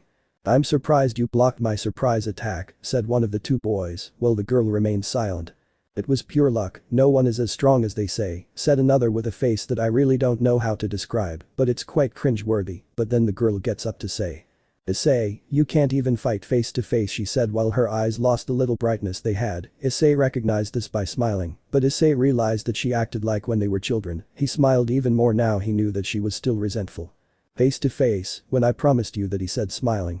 "These are the experts I recruited to deal with you, they were the strongest in the correctional facility," said the black blonde-haired boy, smiling to the blonde. Both boys launched themselves into fighting against Mikey, who was able to keep the 2 boys at bay. They were fighting quite well, but for Mikey it was no problem to deal with. While Draken and Hama were both quite evenly matched in the fight, neither yielding to the other. "You want to know why I brought you here, Mikey?" he said as he started running towards the top of the pile of cars, while the girl followed him, leaving the boys behind, and then stopped as did Seino. "But such unstable ground, you won't be able to throw one of the nuclear kicks. I called it that so I could identify it so easily," he said, so that one of the boys would come up behind Mikey, who was able to react and block a blow and counterattack while Mikey was fighting. Issei grabbed a pipe to proceed to run against Mikey, who was still fighting. The boys launched themselves at Mikey, one grabbing him by the leg and the other by the waist, trying to get them off him. He didn't see Issei jump up and scream. "You're dead," I shouted, hitting Mikey on the head with the pipe, causing both boys who were holding her to let go of her, and she fell to the ground, while Draken, due to the loud noise, turned around and saw how the girl was on the ground, apparently unconscious. Mikey shouted the second in command, worried about her friend, while Mitsuya, Chifuyu and Takemichi looked where Mikey was as well as the rest of the Tokyo Manji gang. "Valhalla has won," said Issei, seriously looking at the girl who was getting up but was held by the 2 boys, one by her back holding her arms and the other her leg, but Mikey was not interested in that and asked. "Issei, I'm your enemy," she said while looking at the boy expressionlessly, while Issei just made his smile disappear. "I suffered because of you I went to the reformatory for something I didn't do," he said angrily. "Ah, what the hell are you talking about?"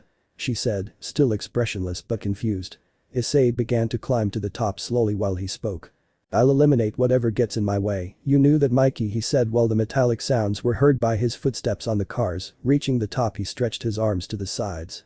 "He who kills people is called villain, but he who kills enemies is called," he said, pausing to turn his head to say. "The hero," he said while his earring tingled, but in the distance Draken and Takemichi looked at Issei. "Issei," said the girl watching while Hanma turned around looking at the scene with a smile. "Ayaha, he is a crazy bastard," he said, while the Hanamiya turned to look at Mikey to smile and raise his tube, pointing at this. "Keep your grip firm," he said while the boys increased their strength in the grip of the girl, who remained monotonous. Then Issei approached and hit her with the tube on the head, splashing a car with the girl's blood. "And Hanma, you say it's over," but also in another pile of cars, 2 brothers, being these the Heitanai, a boy with glasses and blonde light blue hair, and another boy with black blonde hair, with braids, watching the fight, or well, supposedly, since this boy looked at Issei. Interested. While on the other hand Takemichi looked scared at the scene up there and thought. Having someone holding your opponent's arms and legs can't even be called a fight, Hanagaki thought, watching how Haidu with a tube hit Mikey in the face, who apparently couldn't do anything. Mikey, Draken shouted, running towards the place where Issei was running at high speed. His neck would be grabbed by someone who threw it to turn out to be Hanma, who smiled to say. I am your opponent, he said, smiling while Draken complained, trying to get up. Issei was raising his tube, smiling, preparing for the last fierce blow to say. In order to become a hero, he said, smiling, changing his smile to a serious face, still with the tube in the air. I will kill my enemies, he said, to quickly hit the head of the girl who did nothing. Takemichi, seeing that, shouted her name. The girl remained silent while blood flowed from her head. Kill your enemies, he asked, looking at the ground, while Issei was surprised by the question. Is that why you killed my brother? Asked the girl as she raised her head, looking into the boy's eyes, while the younger Haidu shuddered at the question, but at the same time got angry. The girl quickly headbutted the one behind him, getting him off of her. They then pushed hard the one who had on the leg to start to raise him. The boy was still clinging to the leg, while Issei was surprised for having endured that, and that caused him not to react to Mikey's kick, so the kick hit him in the head, taking him to the ground apparently unconscious. Everyone from Toman smiled. They had won the victory, but something that nobody expected was that some particles of darkness came out of Issei that little by little disappeared until there was nothing left, surprising everyone. But Mikey didn't know. He expected a blow to the face from her side that sent her flying to where Draken was, who caught her. When she raised her head there, she saw Issei standing looking at everyone from where he had been a moment ago. Mikey. He smiled with blood on his face and neck, seeing the girl, who was surprised but saw how she bowed to say.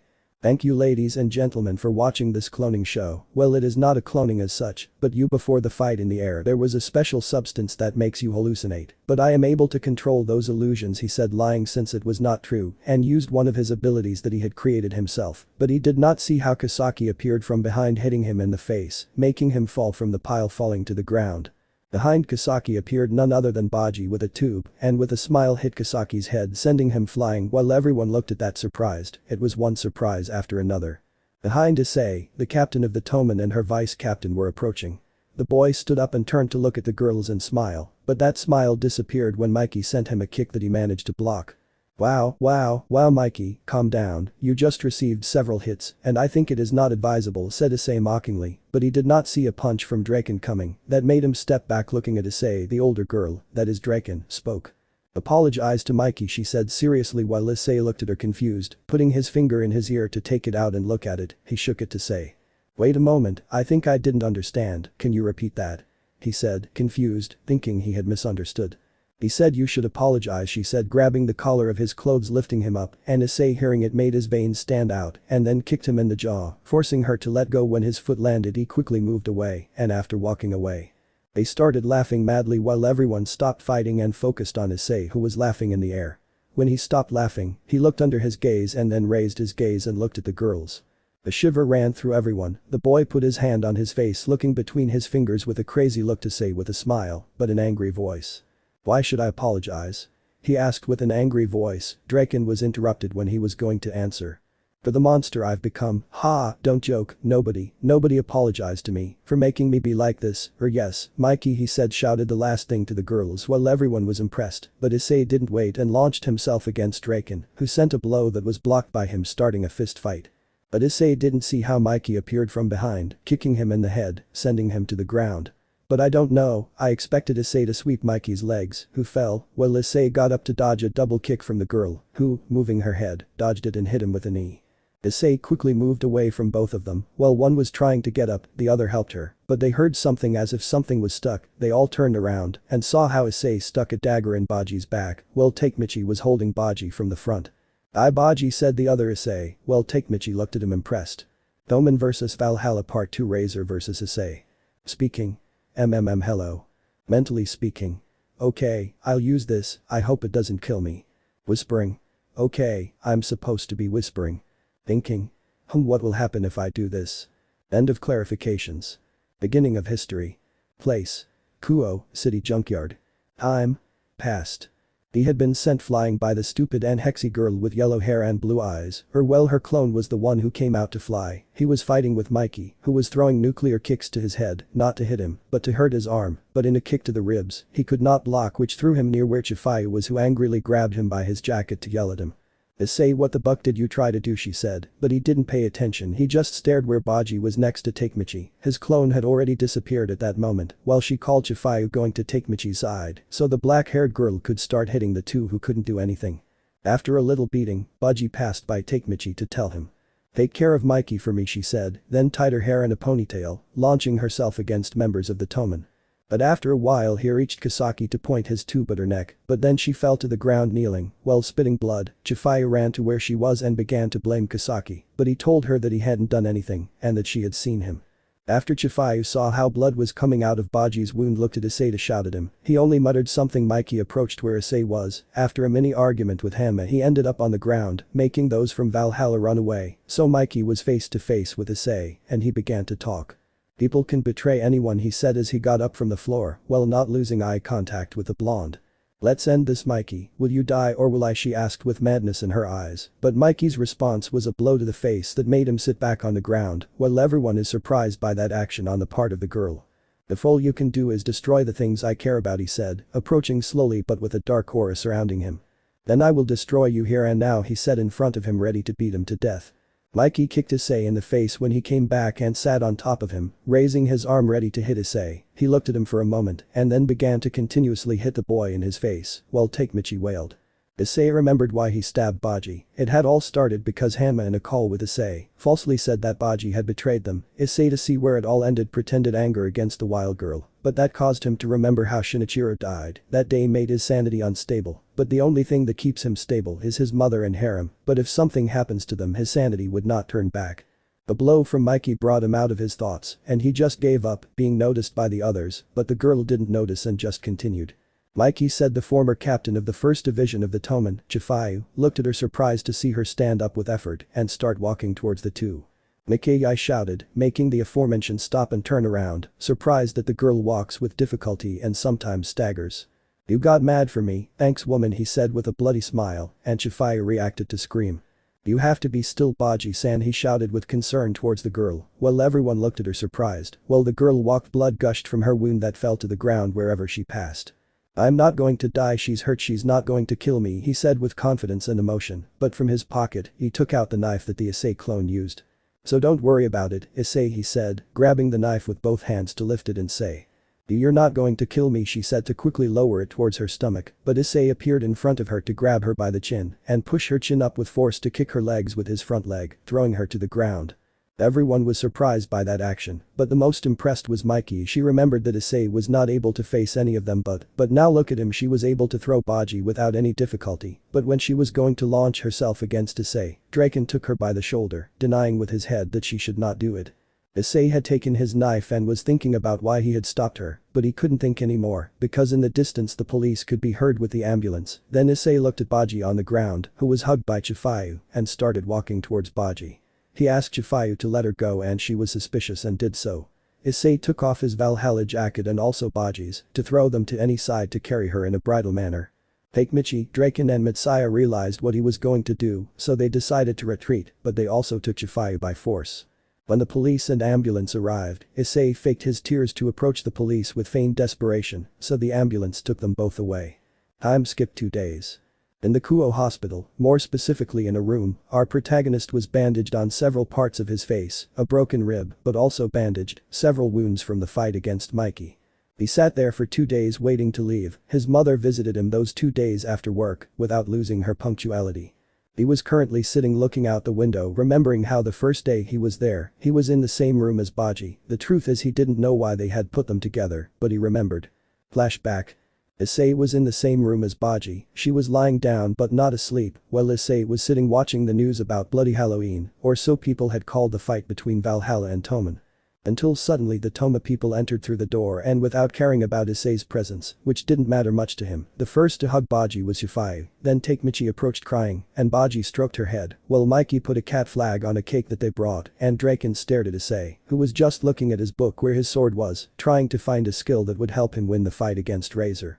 Then the girls realized Issei, the one who wanted to get closer to Issei was Mikey, but she was afraid that he would say something bad about her, or that he didn't want to see her again, but she couldn't do anything since the door to their room was abruptly opened by a woman who was strange to them, but Issei recognized her as his mother, who when she saw him ran and hugged him tightly.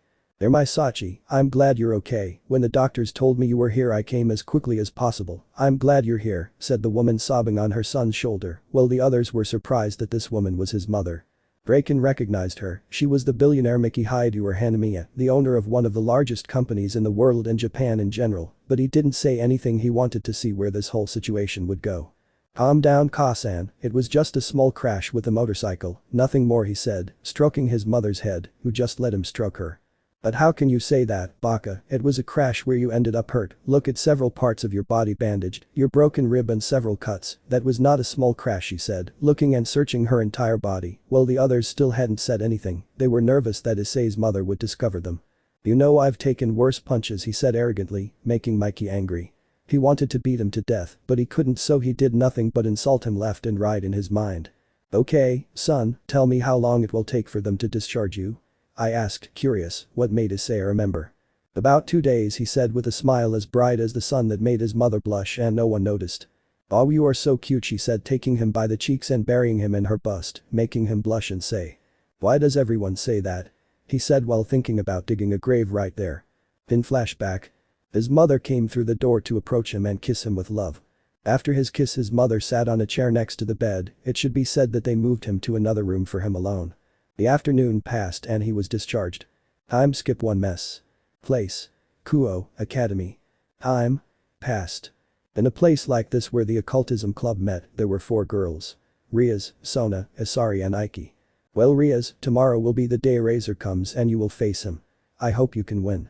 Sona said with her typical serious attitude to the crimson-haired girl who just nodded with a smile. Thanks Sona, but I can't do this alone, you know that my nobility will help me, said happily and Syria at the same time, but they saw Asari and Aiki and got up from their places, the armchair. If with our help but you will win and more with our skills, and Issei's Aiki said childishly to his mistress who just smiled big. What Aiki said is true, we will win, but well Butchu, Kaichu, we have to get ready for tomorrow, he said, while Asari extended her hand to Rias and Aiki to Sona, while both gladly accepted, causing both to return to the future. When they opened their eyes they realized they were in the same room where the whole time travel thing started. Place. Underworld, Lilith City. Time. Present. When they looked around they saw everyone back, the same ones as in the first chapter. Everyone smiled when they saw them back. Hello everyone, they both said to the others, but they saw how everyone was crying with happiness. Girls, you're finally back, you managed to change the future, said Rias, crying with joy, confusing the Haida sisters. Look, said Sona, showing a photo of Issei on his wedding day with the girls. The two began to cry with happiness, but they saw something, like the photo was crumbling until it changed where it said. Issei Haidu, Hanamiya. Leader of the Black Dragon. The most wanted person in the world. Everyone was surprised to see this and began to despair, looking at Sona, who began to think about what was happening until something occurred to her. There's a third time traveler, was what came out of Sona's mouth, everyone looked at her surprised. As if there was a second traveler, that is, someone else traveled to the past, was what the Mao Lucifer said, but they noticed something, and that is that several women disappeared, Serapho Leviathan, Yasaka, Gabriel, Benelana Bale, Grafia Lucifuge, Kuroka Tauju, I forgot to name them in the first chapter. Everyone got very scared, Zeodicus and Searches started crying along with Milikas, the girls' rings turned to dust making them cry. What's wrong, Sona? Said Rias, crying while looking at her friend who only came to one conclusion. The traveler changed something that caused this, she said thoughtfully, looking at everyone, but Azazel walked to the center of the room. I think I know what happened, he said seriously. What happened? Michael said, looking serious, but inside he was crying for the death of his sister. While everyone was crying, I looked at the databases I had saved and realized something, he said seriously, grabbing a tablet. And that would be it, asked one of the demonic council. The death of Issei's mother and the intervention of the Black Dragon in Issei's life, he said seriously, showing a photo of Issei's fight against the Trihexa. Imagine that Greninja is Issei and that the water shuriken is Danmata Sta, Trihexa is Charizard. This is Trihexa's appearance. I don't know if Trihexa is a dragon or something else, but I'll leave it like that. Everyone was shocked to know that and realized something, and that was. Tomorrow was the fight against Trihexa and Razor. How could we forget that? Both sisters shouted with fear and concern.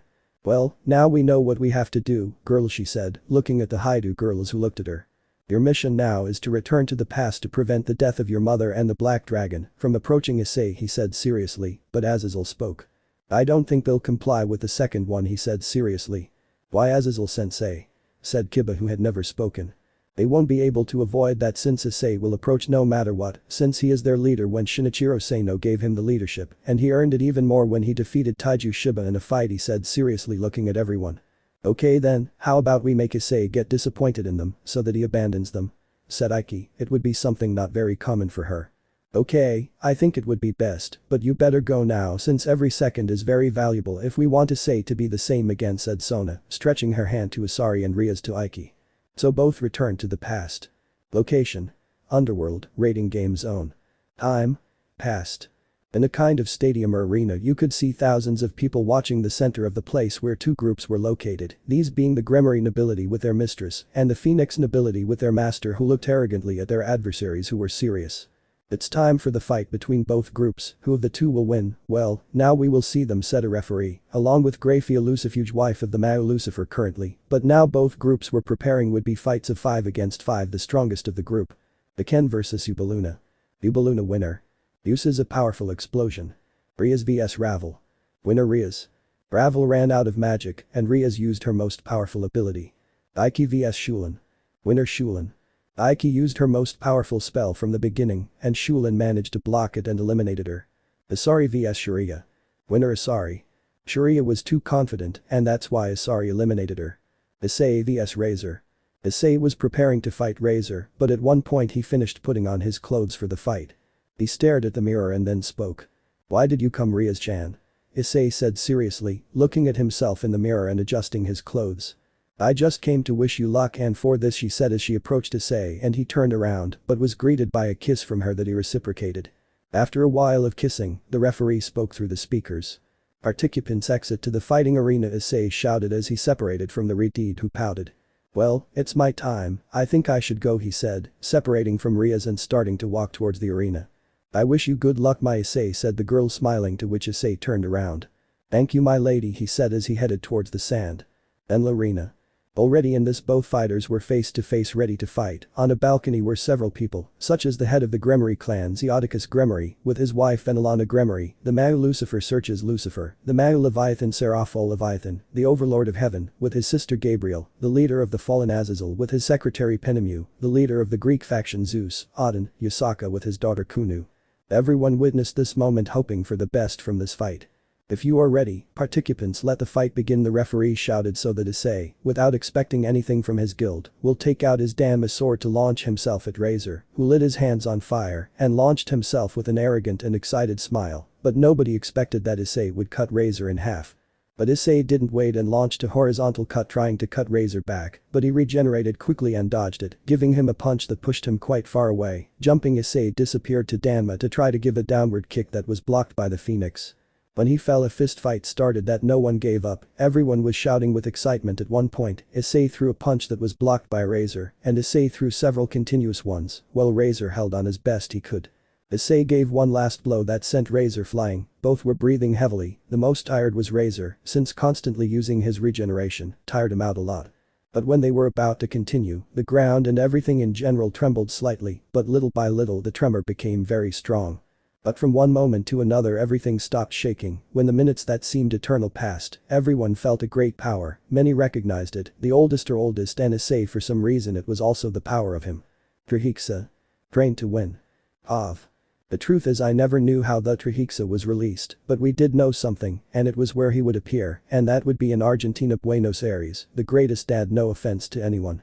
The president told us where the obelisk was, and there they told us that making a strong enough seal would take us a maximum of 7 days to do so, someone would have to distract him, but no one offered, even Vali, so I decided something, and it was me who would confront the Trihexa. I was sleeping in my bed when an image of the Trihexa flying at high speed appeared in my mind, that woke me up. I looked around, and quickly ran in the direction of the obelisk of the capital until a voice told me. Where are you going?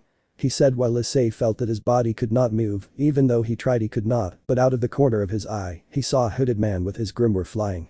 Who is that? It's his magic that doesn't allow me to move. It doesn't matter, I have to get to the seal. He thought determinedly, trying to run. It's impossible, you won't get anything, there are 3 very strong people protecting the seal. Since there was no one there they took advantage to protect the place, he said, impressed to Issei, who was trying to move while he was getting angry little by little. If you went, the devil would be your last wait, but it wouldn't be enough. I don't really know much about that right arm of yours. He said calmly.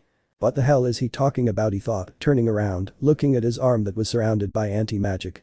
And at that moment he remembered how when he was just integrating into the supernatural world, he faced a demon who made him give his arm to the demon of his grimoire in exchange for power. You are very brave to risk so much although also very ignorant and reckless, he said with a serious voice. This guy, how does he know I still have to go to the seal and protect the people, he thought with great desire and determination. We can leave people alone, he said smiling, infuriating Issei. I don't know who you are, but what do you know about this situation and the people? He said, standing with his back turned and unable to move. I know the current situation and the people well I know it perfectly. If you are a villain or a hero, people would not care since anything they can use against you they will use it, they will always end up hating you, said serious voice, but the next thing angered Issei greatly. If they die it's because they were useless and idiots, he said smiling. Issei reacted in the following way due to his fury. Anma, he shouted furiously, while from his grimoire came out a strange sword with a black edge which Issei took and tried to attack, but a black liquid came out of the ground and from there came some dark hands which caught Issei, slamming him against the floor. If you can't even defeat me, then you have no chance of saving people. Because you are weak. Issei started to cry, tears came out of his eyes and he couldn't stop them. If only I were stronger, she said sobbing while the mysterious man said nothing until she spoke. You're an idiot, but he said, leaving Issei impressed. You're a good guy, I like you, he said as the hood that covered his face fell off, revealing a boy with long dark hair that was arranged in a high ponytail. Don't worry about the people, the Trihexa will take a while to arrive, he said smiling as two black horns grew and black marks extended from his horns to his cheeks. Hey, who is this guy, Issei wondered in his mind, looking at the person in front of him. I am a former member of the Hanamiya family, my name is Natch Hanamiya, he said as the moon illuminated the entire place, while Issei was surprised by the revelation and from Natch's shoulder, a small being of darkness appeared. I will teach you what you need to control the power of the demon, he said smiling. Time skip 30 minutes. In a forest, a dark liquid was seen coming out of the ground, from which Natch and Issei emerged. Your magic makes me curious, what kind of magic is it? Issei asked with intrigue. It's shadow magic, I can move through shadows, he said simply, starting to walk next to Issei who was impressed.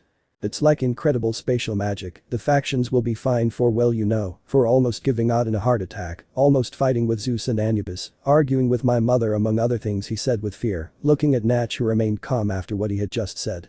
Yes, I don't think that old man will be scared by a simple scare from me, demon, and those two gods deserved it for saying that my skills were those of a novice, and your mother wasn't much just by saying that I was a Hanamiya, she already let me train you these 3 days that we have left before the Trihexa arrives. We're here, he said, looking at an abandoned, destroyed house, with broken glass and holes. Whose house is this? I asked, seeing the place all destroyed.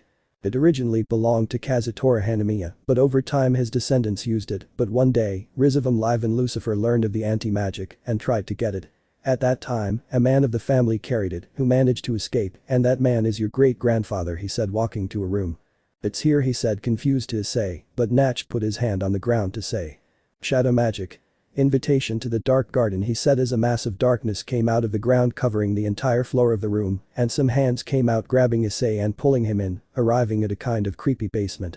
For 2 days from now on I will teach you everything I know about how to use the power of the demon, and in this way you will become stronger quickly, he said, impressing Issei about what the man told him. That means you're going to train me now, I shout excitedly, to the boy who turned around and looked at him from head to toe. From what I see, you are not yet able to use the power of the demon to its full capacity, you are only using a small amount filtered from it, he said as he took off his cloak, showing a necklace with 4 things hanging from it. So we are going to perform the ritual of a servant, it is a forbidden ritual in which a contract is made with a demon, and where you officially take its power as yours, he said, and Issei listened attentively. If you succeed, you will be able to extract all the power of the demon, he said with a smile. Servant ritual, Issei wondered in his mind. The ritual requires that a connection be established with the demon first. Normally, you would need a relic that has a connection with a demon, like me. He said, raising his hand and pointing at his necklace. This connection will allow us to temporarily summon the demon to this world, he said, but he fell silent. But you are an exception, that arm and grimoire, your very existence has a deep connection with the demons, he said, while Issei was surprised to approach the platform and say. I understand, what should I do? I asked while Natch remained silent. Angma, he said, and a great darkness suddenly appeared all over the ground and trapped Issei for a moment when Issei opened his eyes in surprise and began to sweat seeing in front of him as a dark shape appeared. My right arm, he thought to look at the demon in front of him. GGG, who would have imagined, he said with a chilling voice freezing Issei's blood, while the anti-magic disappeared, showing a chilling smile and little by little his face. That would be you who would free me by my own will, he said, showing a boy who had the same hair as Issei only white and a horn came out of his head. You have to fight the demon and win, said Natch smiling so that his eyes would shine. Jejej, it's been a while since I came to the physical world, he said with a pointy smile, looking at Issei, who was surprised. So you are the devil, he said, surprised, holding the place where his arm was previously. There's something I've been wanting to tell you for a while, she said, looking at him firmly. Thank you, he shouted, so that Natch just smiled, looking at him. Well, the demon didn't understand what was happening. During my first fights in the supernatural world, your power saved me several times. It was thanks to you that I was able to continue fighting until now, so seriously, I am very grateful, he said, and then shouted with happiness and sincerity, and a big smile of gratitude. Jejej, are you grateful to the one who took your right arm? He said with a smile and confused. Well, that was a deal, I don't have to claim you, I shout, so the devil smiles. I knew it, you're a complete idiot, that's why I'll kill you right now, he said while his creepy smile. I can't allow that, I scream in fear, pointing at it, to remember something. I certainly just remembered the first time we talked, he shouted, remembering how he was before with a much larger demonic form, and now that he saw him he was totally different, but now similar to him, only his body was completely covered by anti-magic, his right arm had red lines, his hair was white, red eyes, 2 horns came out of his head, 2 marks came out from below his head and passed from his head. DSK, you're the one who's a dwarf even though you're the same size as me, I shouted, thought, looking at his angry face. How dare you pretend to be huge, I have no intentions of dying in the hands of someone like that, I shout indignantly. Jejej, idiot, it seems you still don't understand the situation, he said with a threatening smile, so that his Grimoire came out of Issei's chest impressing him, and Danma came out so that he stayed floating next to the demon. There is no way you can beat me, he said, and suddenly Danma appeared above Issei trying to attack him, but Issei moved away and the sword hit the ground, destroying it, but then he was hit by the blade of this, making him fly, but he recovered. You're in me, Dominu, this time it won't just be your right arm, I'm going to take everything, the demon shouted sadistically. Stop, idiot, I don't want to fight you, listen to me, Issei shouted desperately, but Natch's voice stopped him. Fight. You came here to become stronger, right, so defeat him by any means, he said in a deep voice. Why, if you lose the demon will dominate your body, and you will become a grotesque monster, he said, so that Issei would get scared and start to sweat cold. The bones on that altar belong to those who failed the ritual, if you lose, I will free myself from you and place you next to them, he said, looking and pointing to some columns where human skulls were, and Issei saw them to be surprised. That's not forbidden magic, he wondered in his mind. This is a union ritual, it is something that people should not do, I shout in surprise, and I will look at Natch, who kept his smile. We only have 2 days, do you think you'll get stronger in a short time using common methods? You entered this world because you have no more magic to use. Edge, shout, laugh, the demon launched Danma against Issei, who threw himself to the ground, dodging the sword that collided with the pillar and destroying the skulls.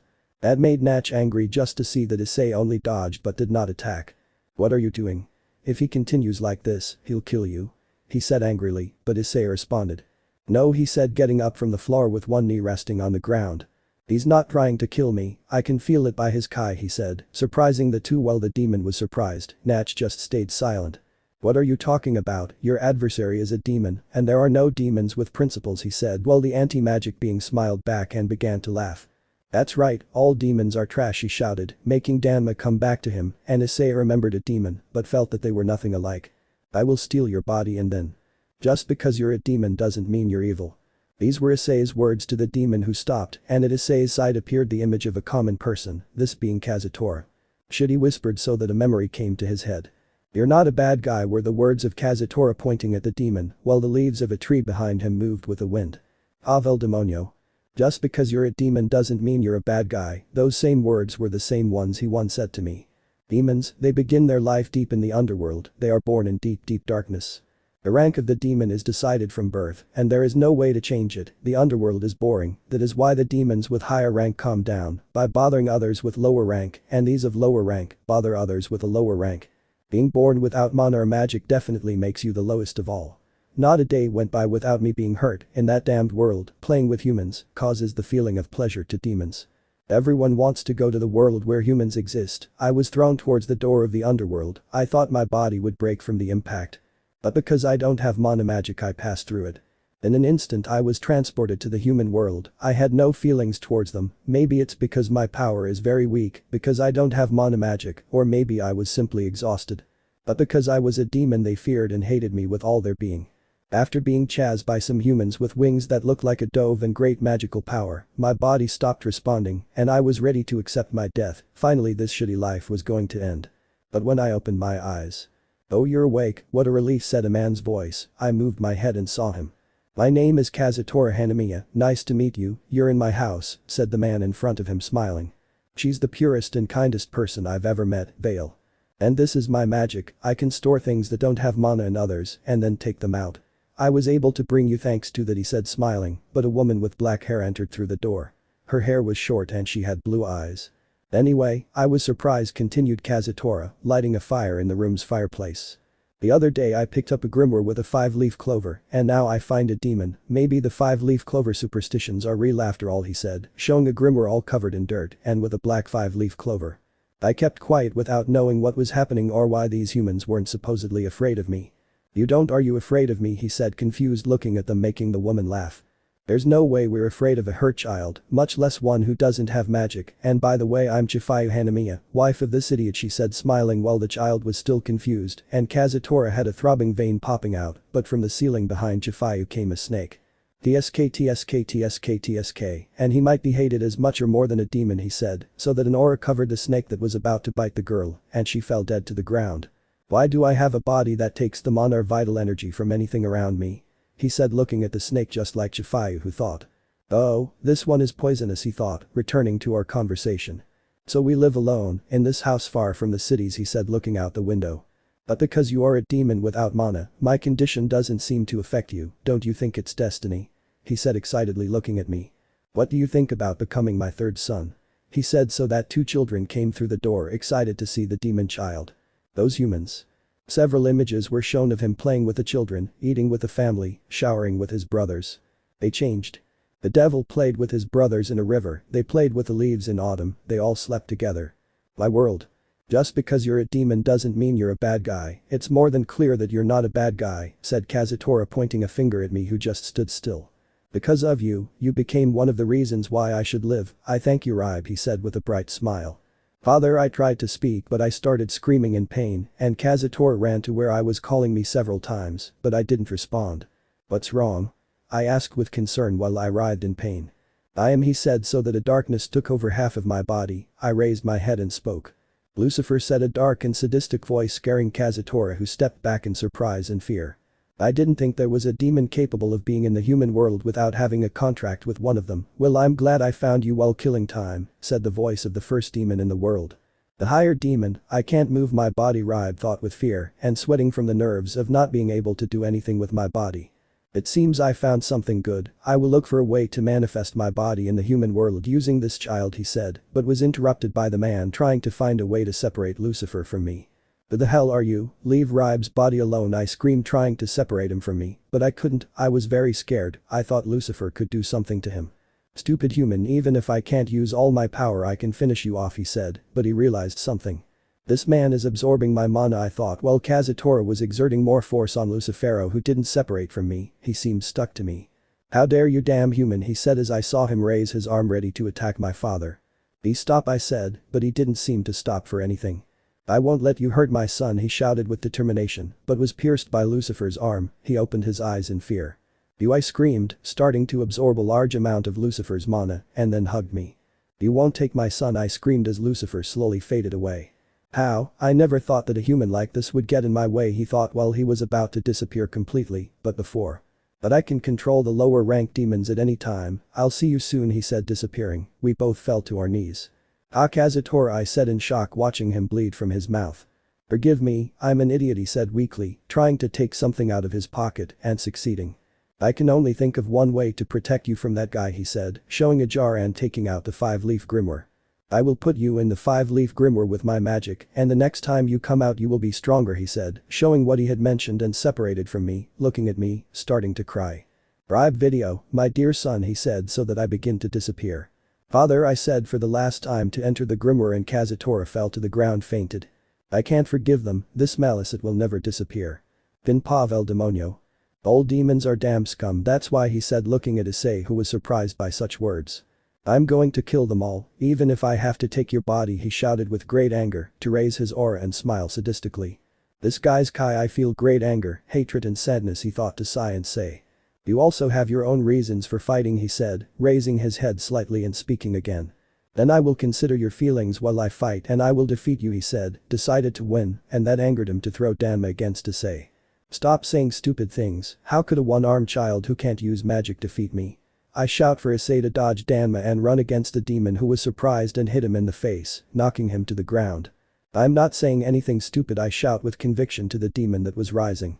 I'm going to defeat you with this body, I scream, even more convinced of his words. The essence of the demon's anti-magic powers is the ability to eliminate magic. This fight is at a disadvantage since Issei cannot use magic from the beginning, but Natch thought watching the fight, but saw how 2 swords came out of Issei's grimoire, but when a 3rd sword or katana was going to come out, Issei's mind was heard. Captain Yami's katana said a voice in his head, and Issei by pure instinct grabbed the katana blade, making him stop trying to go with the demon. Without my power it is just a heavy and blunt sword, shouted the demon, and threw the 2 swords that came out of the grimoire. For Issei, seeing the action, he just sighed to jump, dodging a thrust, and then from behind block one of the 2 swords that was in closing mode, but he had to move since the other dodged a cut.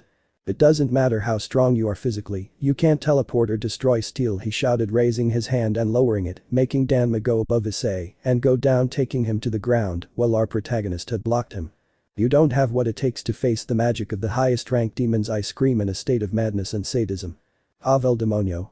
I was sealed inside the 5-leaf grimoire, it felt like I was floating in nothingness, alone. At all times. I will never forgive them. For killing them, I will kill them. I will do it. I hate them. I will never forgive them. For killing them all. He kept cursing the demons. The magic I manifested without the need for mana was the anti-magic which eliminates magic. I obtained that power, but I couldn't leave the grimoire. At that time the grimoire chose a human from the same family as Kazutora, but for several years they were all totally different from him. But one day I choose a specific human, but for the monoless me to be in the human world, it seems I have to possess this monoless human, even if I have to take this bastard's body. Then Pavel Demonio. I will kill the demons, I shouted for Issei to push Danma and the other 2 swords against him. He just sighed, dodged a sword that was in the form of Sierra, jumped dodging Danma, and dodged a thrust from another of the swords. The demon was surprised, and behind Issei, he saw a shadow of a person he knew, once being a friend of Kazutora. If I concentrate I can read your Kai, your sword is very easy to predict, he said to run in the direction of the demon, who prepared for his arrival and attracted the swords. Issei, I have seen countless magic sword wielders so far to get close to the movements of the knights of the nobility of the mass. He has trained his body so far, even after obtaining the power of anti-magic, but there is a limit of resistance in the body. No matter how hard you train, there is no way you can overcome such a strong magic. But Issei's effort has not been useless with this fight against an anti-magic demon, Natch thought, watching how he blocked the demon's swords. And the demon blocked Issei's attacks. Issei managed to make him drop the sword and made a cut in the demon's chest. And Natch got a memory. The demon complained, feeling the cut, but saw how Issei continued with his attack. But your fighting isn't just some bastard who can't use magic, he said, running in the direction of the demon, while starting to smile. This bastard has fought countless stronger opponents, he said before quickly making 2 quick cuts.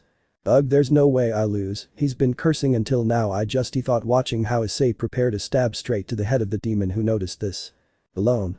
I'm going to win, Issei shouted to give a thrust, and the demon reared his head and was dragged backwards. When he raised his head, in front of him was the tip of the katana pointing at him. Victory is mine, he said, and the demon only cursed his mistake of not finishing him off sooner, but a necklace formed around his neck, where chains came out of the ground that hooked onto the necklace and made him bend down. Well done, said Natch, approaching where they were, catching Issei's attention. Now we are ready to make the binding contract with the demon, he said, looking at the demon, who just looked at the ground in shock. Right now, you have an advantageous position to make the contract with the demon. Now you can make him one of your subordinates and use his strength freely, he said, and Issei was momentarily surprised.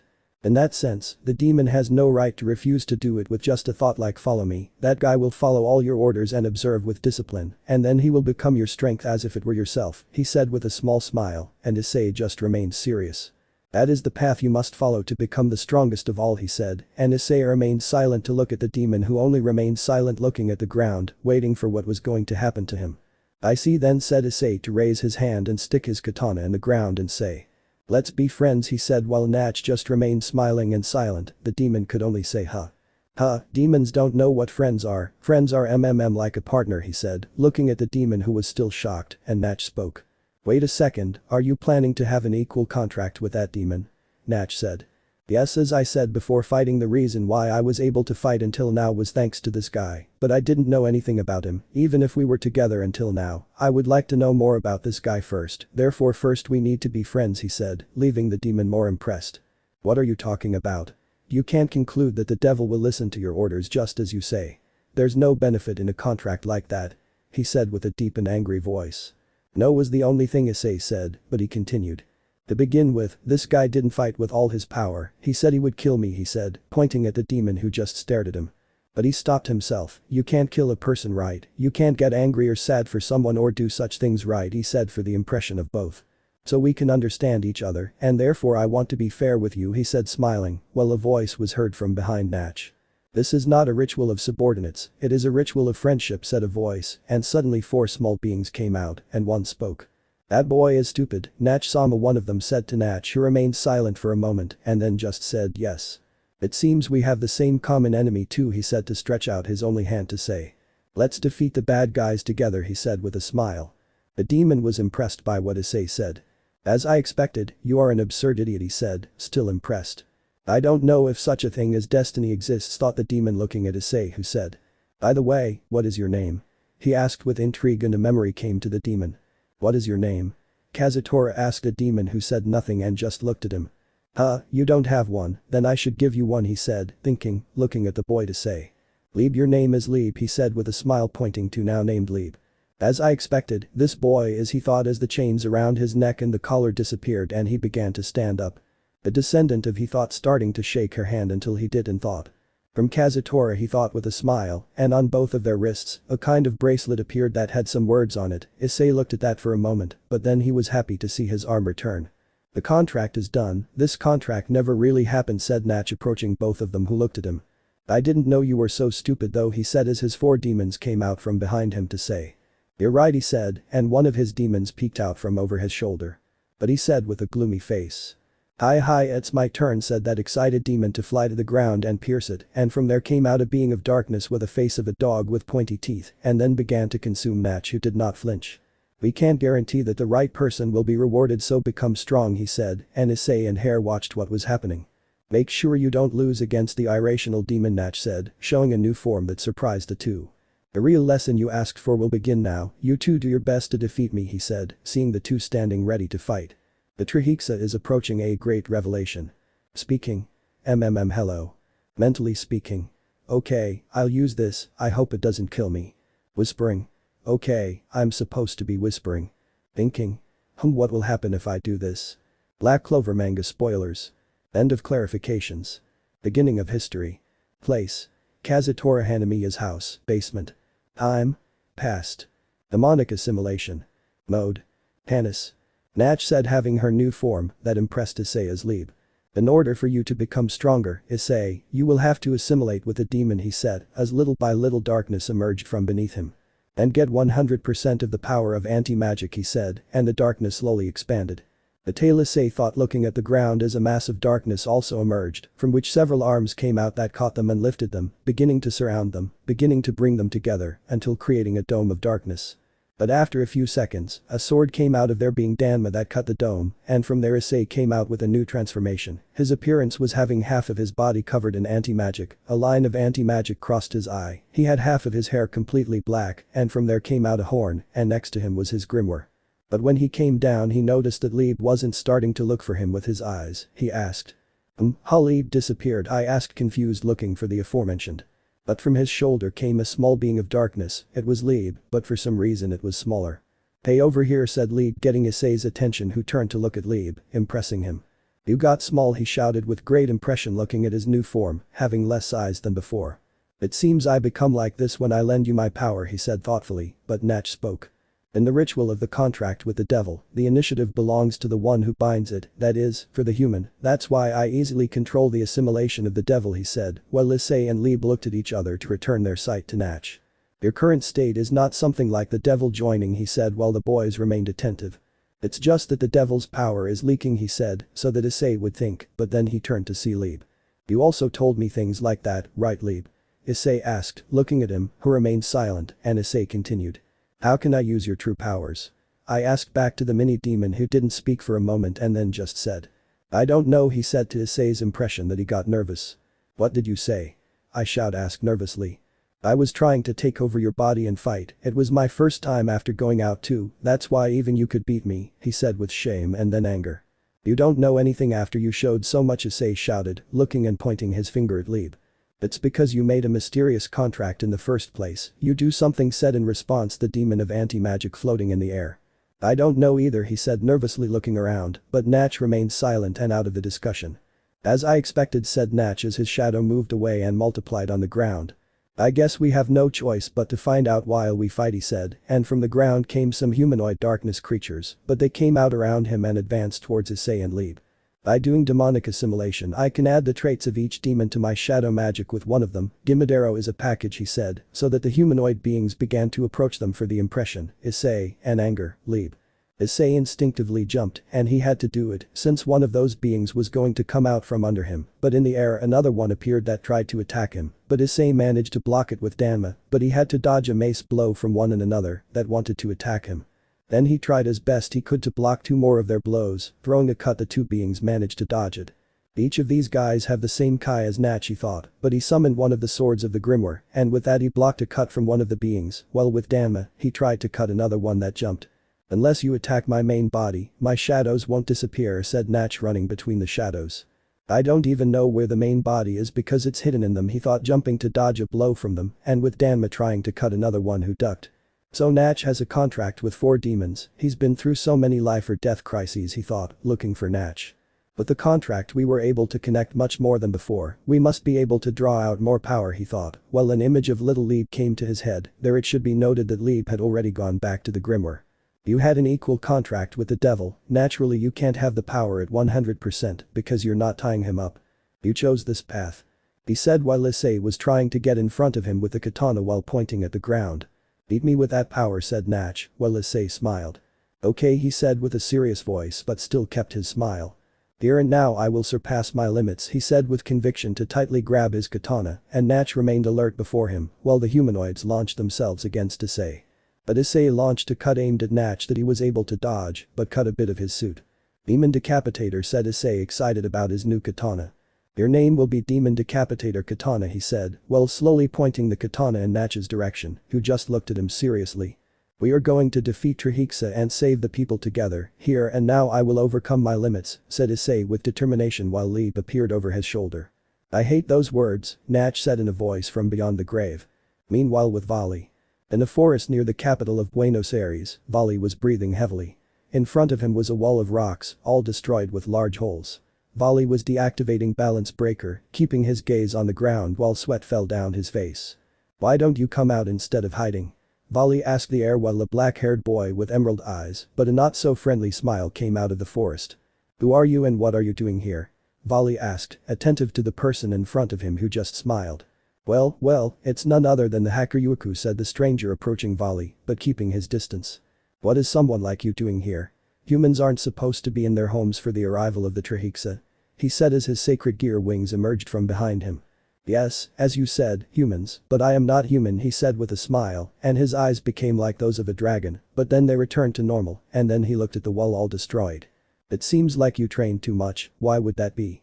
He said, amused and mocking, turning to look at him. Obviously I must overcome my rival, he said with a smile looking at his hand to shake it, but the stranger, without Vali realizing it, smiled arrogantly. Ooh, and may I know who it is? He said with feigned curiosity.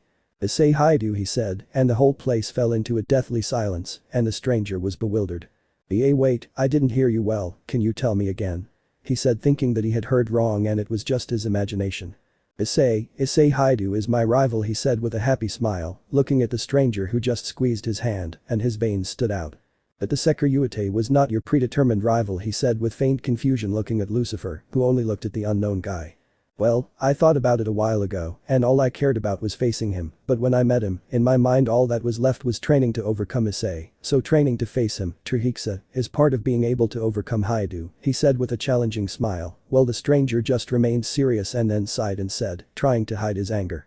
Haha, okay, that surprised me, but well, I hope you can do something to Trihexa, but I don't think so, so goodbye, he said while turning around and just raising his hand in farewell, while Vali just watched the stranger leave through the forest. With Issei and Lieb fell to the ground tired while in front of them stood Natch, unharmed with a monotonous look to say. Once again you lost, he said, behind Natch were the humanoid beings who just looked at them.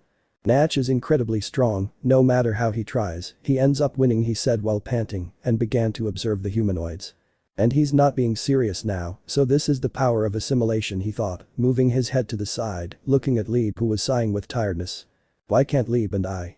No way, when we were in black form, the injuries I received also affected Lieb, he said, turning around on the ground, starting to crawl in the direction of a basket. When he arrived, he opened it showing cookies. Ooh, tasty, he screamed while eating large amounts of cookies, for both of them they tasted delicious.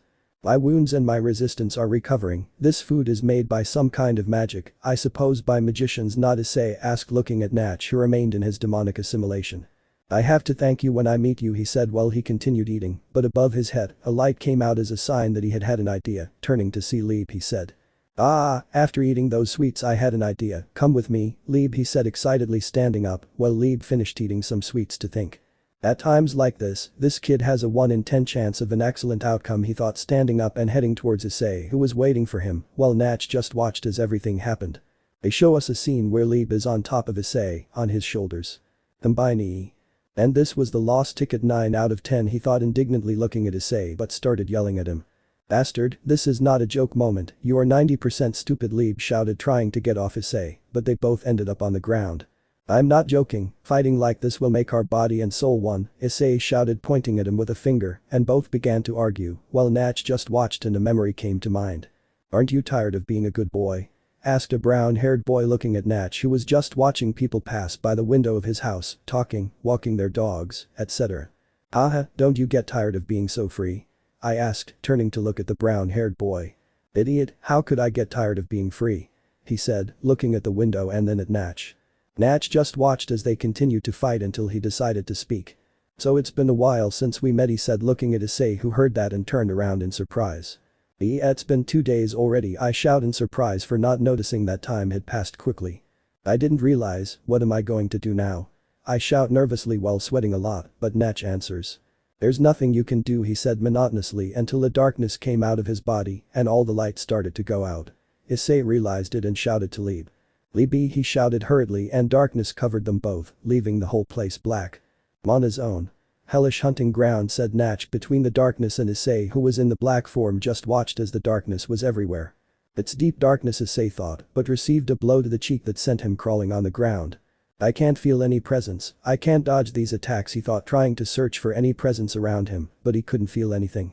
There was a chance, what a shame, said Natch as he watched Issei, who was looking for him with his eyes, but received a blow to the chest that sent him back, but received another one in the back.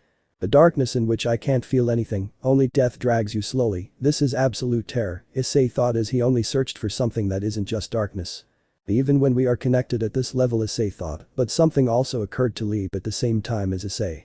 Why can't we enter demon assimilation mode, they both thought helplessly. I want to be stronger, my emotions, and Issei's should be synchronized, thought Lieb looking through Issei's eyes, who was looking for Natch with his gaze. To save the people from the Trihexa, Issei thought, receiving a blow to the stomach making him step back, and pictures of people's faces came to his head when they knew that the Trihexa was coming to destroy everything. To avenge Kazutora's death, Lieb thought as he felt the pain of the blow to his stomach, while images of Kazutora's face and how he was pierced by Lucifer's arm also came to him. I can't die here. And I can't let him die, they both said with determination, and everything went dark, but a reddish light began to grow little by little. Natch was surprised by the power it gave off, and the light became increasingly intense until the silhouettes of the humanoid beings could be seen, and from the center of the light a red eye was seen. Meanwhile, somewhere else. Somewhere more specific, on the obelisk of Argentina, in the air, you could see a floating castle that was covered by a dome that prevented it from being seen, but for some reason outside the castle it was snowing. In a more specific room of the castle, and an elegant one where 3 people could be seen.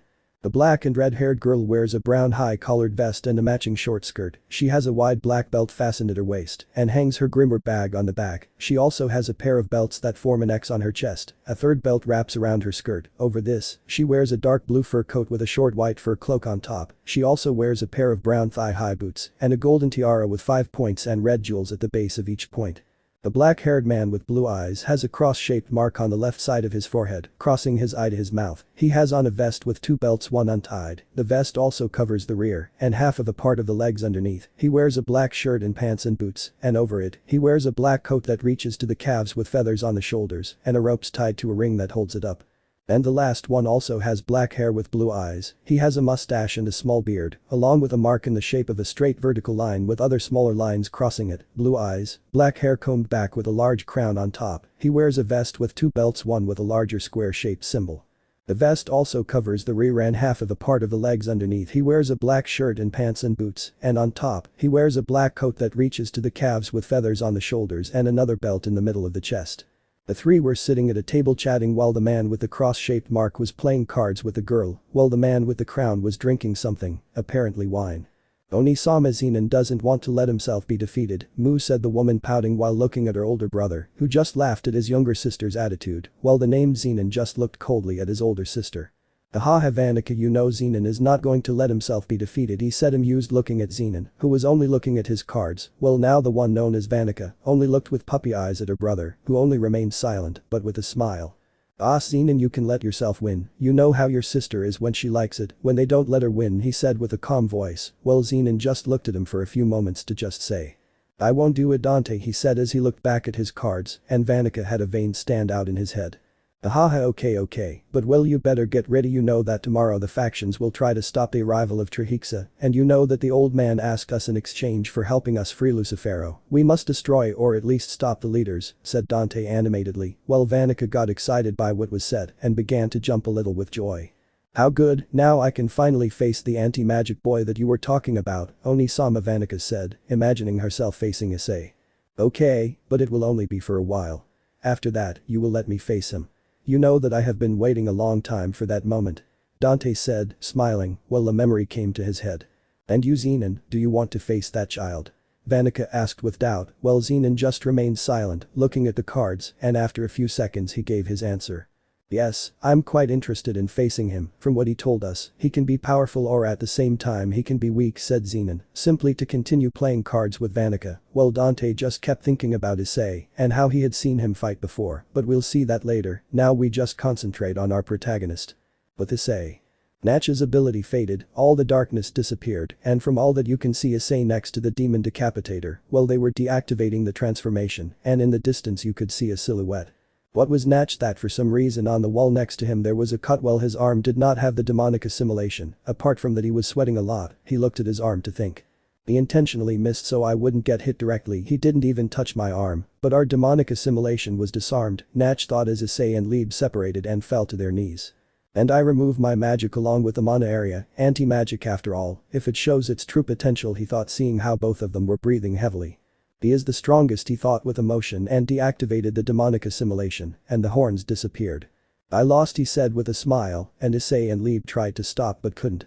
It's okay then, let's hurry up, he said, desperately trying to stand next to Lieb. No, said Natch, impressing them, and they looked at Natch. But while Lieb and I successfully achieved demonic assimilation, I desperately shout to go fight the Trihexa and stop its arrival. That was for a moment, you haven't fully learned demonic assimilation, he said, so that Issei would be surprised. You should have noticed it too, I'm wrong, he said to Issei, who just remained silent, and Lieb just looked at the two of them with an angry face. It's true, but we've come this far, he thought angrily, and just kept silent. When you enter enemy territory in your current state you will only end up dying, said Natch, walking towards both of them. But he shouted, trying to protest, but Natch interrupted him. I have been watching you and your Gremory clan group with my shadow magic, he said, approaching Issei, who was surprised. You were born without magic, you were overcome by him, accidentally possessed by a demon, deceived by a cruel destiny, but he said to crouch down to Issei's height and put his hand on his shoulder. You did well from the beginning until now, he said, and Issei remained silent but impressed. I said before that you can't conclude that a righteous man is always rewarded, Natch said, but remained silent. But I want for the right man to be rewarded, he said with a serious face. Mr. Natch, he said, impressed by his words, while Natch just smiled to say. I'll leave Gimmadero here, he said, and he was impressed. He said with impression. We'll do what we can until you get it, Natch said as he turned around and started walking. So you'll make it, and you'll catch up with us, he said with a confident smile. Yes sir, Issei shouted with emotion and determination. I'll die if I get hit with that, Lord Natch, I'm scared, said Gimmadero, trembling with fear, while the other three demons were by his side. The next day. The group of people are seen being the Gremory nobility, Citri nobility, Phoenix nobility, along with their respective kings, Volley's team, all waiting for Natch, who would teleport them to the battle zone. All had reflected that leaving Issei alone to fight against the Trihexa would only be suicide, so everyone would help him. There were the leaders of the factions. But when everyone was still talking, the door opened, a boy with brown hair and green eyes was seen. Volley recognized him as the boy he saw in the forest. "What are you doing here?" Volley said with impression, before the boy who just smiled arrogantly. "Well, what's happening? I can't see my family," he said, and the Haidu opened their eyes, and the one who spoke was Goru. "Son, it's you," he said with impression to the stranger who only smiled to say. "South Arco de Razor Phoenix. Mini Arco. Trihexa. Talking. Speaking mentally. Whispering. Thinking. End of clarifications. Beginning of history. Place. Argentina, Buenos Aires, capital Obelisco. Time. Past. Somewhere you could see everyone gathered ready to go fight, but everyone was silent looking at the black-haired boy who was looking at his parents. "Are you your son?" I asked, impressed to the boy who just nodded with an arrogant smile, and Isari thought something. "It's N+N, it can't be, I had forgotten about him, shit, everything will go to waste," he thought with frustration. "Of course Dad, I am the one and only, and I have come to claim what is rightfully mine," he said, and the Haidu parents understood what he meant, but the eldest Haidu approached to whisper something in his ear that made the boy angry. "How come that bastard has the grimoire of our ancestor?" he said angrily looking at his parents who nodded, but curiosity was killing the leaders. "I'm sorry to interrupt, but what is that grimoire you're talking about?" said Michael looking at the family so Mickey could speak. "It is something that is passed from generation to generation in the hands of our clan, and now the possessor of it is my youngest son, Issei Haidu," said Mickey, looking at the leaders who nodded not very convinced. The boy turned to see Rias and the others who were looking at him, he smiled with affection to them who blushed and looked away. "We're all here," said a voice that everyone recognized. They looked towards a corner finding Natch with new clothes and coming out of the darkness, and by the way he was carrying a bag full of the same clothes as him. When everyone had finished putting on they noticed that Issei was nowhere to be seen. The first to ask was Mickey who said, "Where is Issei?" he said looking at Natch who just said. "He could take a little more time," he said looking at the woman who nodded without being very convinced that he would suddenly speak. "Ah, I didn't expect you to start this," he said arrogantly, but inside he did care that he was here. "And well, who will go to fight?" Natch said seriously, looking at those present so that Rias could speak. "We will go Akeno, Razor, Sona, Volley, Sererg, Rossweisse. What is your name?" she said, pointing to Issei's brother, who smiled blushing at the girls, to say. Kiora Haidu," he said arrogantly looking at the girl who nodded to also say. "And tell us Natch, don't know how is it that you and Ajuka managed to create this robe that hides the aura, magic of someone," said Goru a little angry looking at Natch who just remained silent. "Issei will really come at the right time," said Sererg seriously looking at Natch, but someone else answered. "Issei will definitely come," said Volley seriously but smiling to continue. "But before he arrives I'll take care of this," he said seriously looking at everyone, but Razor answers. "Cuckoo, you won't do it." "I will," he said defiantly, but someone else answered. "You won't do it either," Rias said seriously for everyone to say, while Natch used her magic. "We'll do it together," said everyone who was going to fight. "Shadow magic. Shadow hallway," he said so the door became all dark and was connected to Natch's shadow. Elsewhere. In the kingdom that was floating in the obelisk you could see a man with a white coat, glasses working on a machine. "I wonder how Zenon was able to put a giant piece of land that has a castle on top and a bit of the surroundings that you once," he said to feel something outside and turned his gaze and smiled, but behind him was Zenon looking in another direction. I think they've already left," he said amusedly, so that in the distance you could see several people looking at the castle. "The resistance," he said so that he seemed to be the leader, he spoke or rather shouted. "Listen Dark Triad," I shouted while Zenon didn't turn to look, and the leader continued. "They murdered our king and our countrymen 500 years ago and they commit inhuman acts toward civilians until now," I shouted while all the people who were listening and some came out of their houses. "We cannot forgive such acts," he shouted while all the resistance members were sweating from nerves. "We know that we can't win against you even if we sacrifice our lives," thought the leader looking at the castle but continued. "We the citizens of Pika will never admit that you are," he said with a small pause. Meanwhile inside the castle a kind of door opened so that everyone from the supernatural world could leave along with Natch. "The kings of this country," he shouted angrily as the supernaturals advanced until Natch spoke. "Well then, as respectively, as planned," he said, but a memory came to them all. "How about you plan to distract the resistance members of the kingdom of Pika to infiltrate them and get to the broken seal faster?" Azazel said, confused, looking at Natch, who nodded.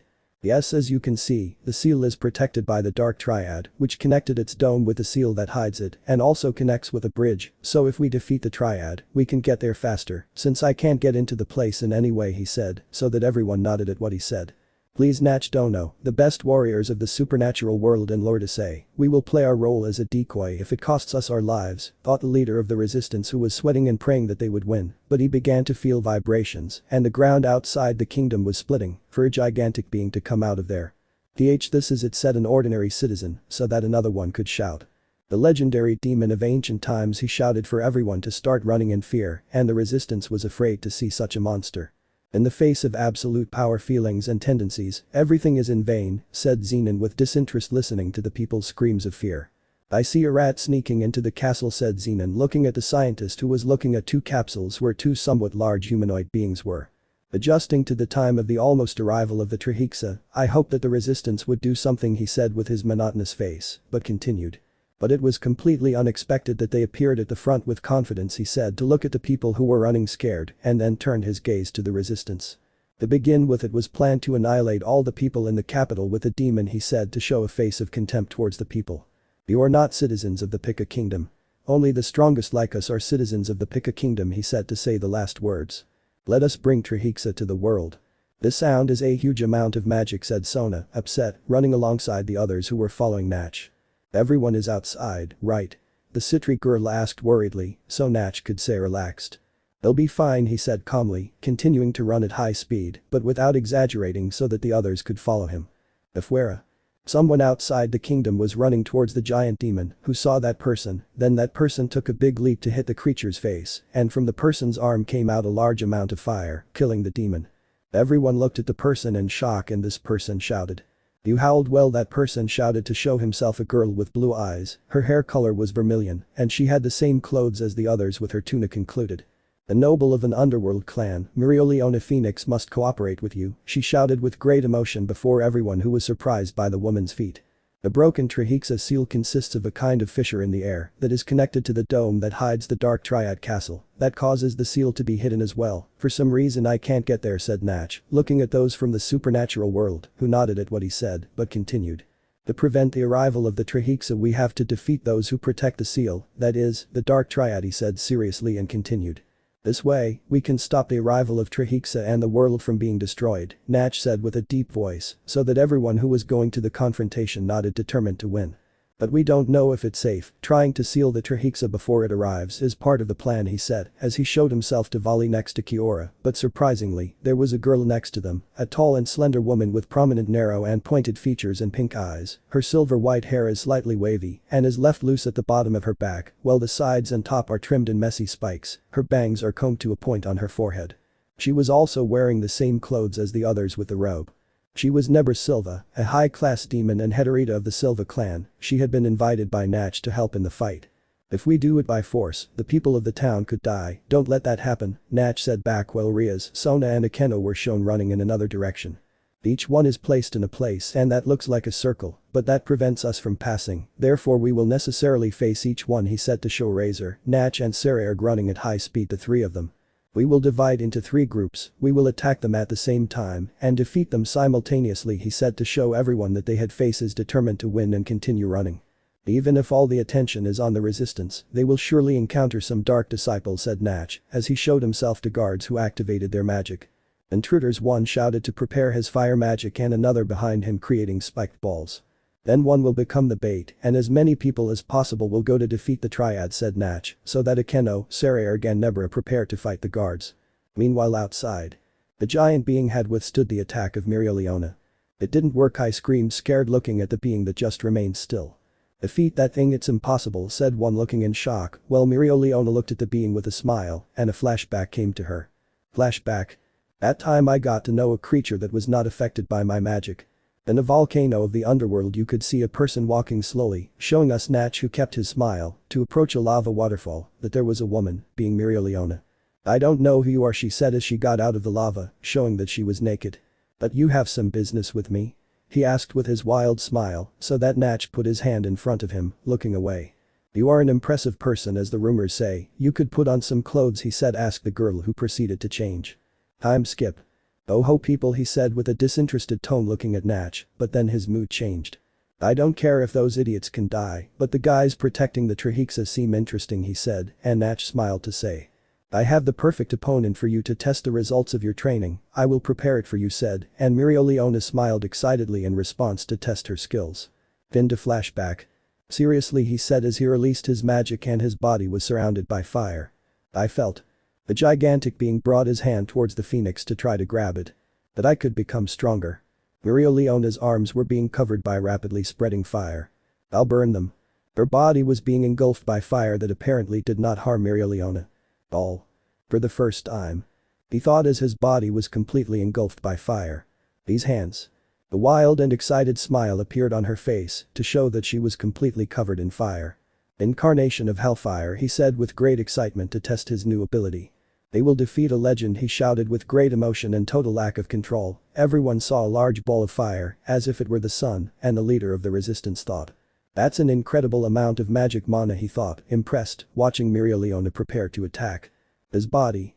The giant being was about to grab Mereoleona with one of its forearms, but Mereoleona did something the being didn't see coming. It became magic mana itself.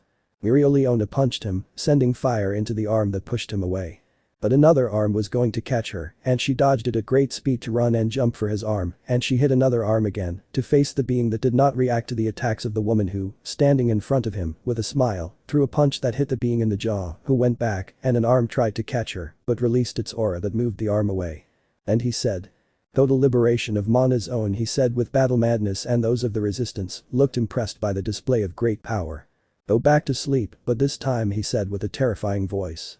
For all eternity he said to shout loudly. Palladius Brachium Purgatorio. Abyss he said so that a large amount of magic mana hit the being that sent it to the ground and it seemed like it was burning. In the castle. While that fight was taking place in the hallways, the three duos were seen running at high speed and after a while, all six of them reached their destinations at the same time. This is where it all ends said the six looking at their enemies who slowly turned to look at them. Dark Triad they all shouted to prepare to fight them. From now on the fate of the world would depend on these fights. Elsewhere. Somewhere rather in a forest you could see an abandoned house, you could see in a basement. Two people could be seen and they were Lieb and Issei who were breathing heavily due to the training they had.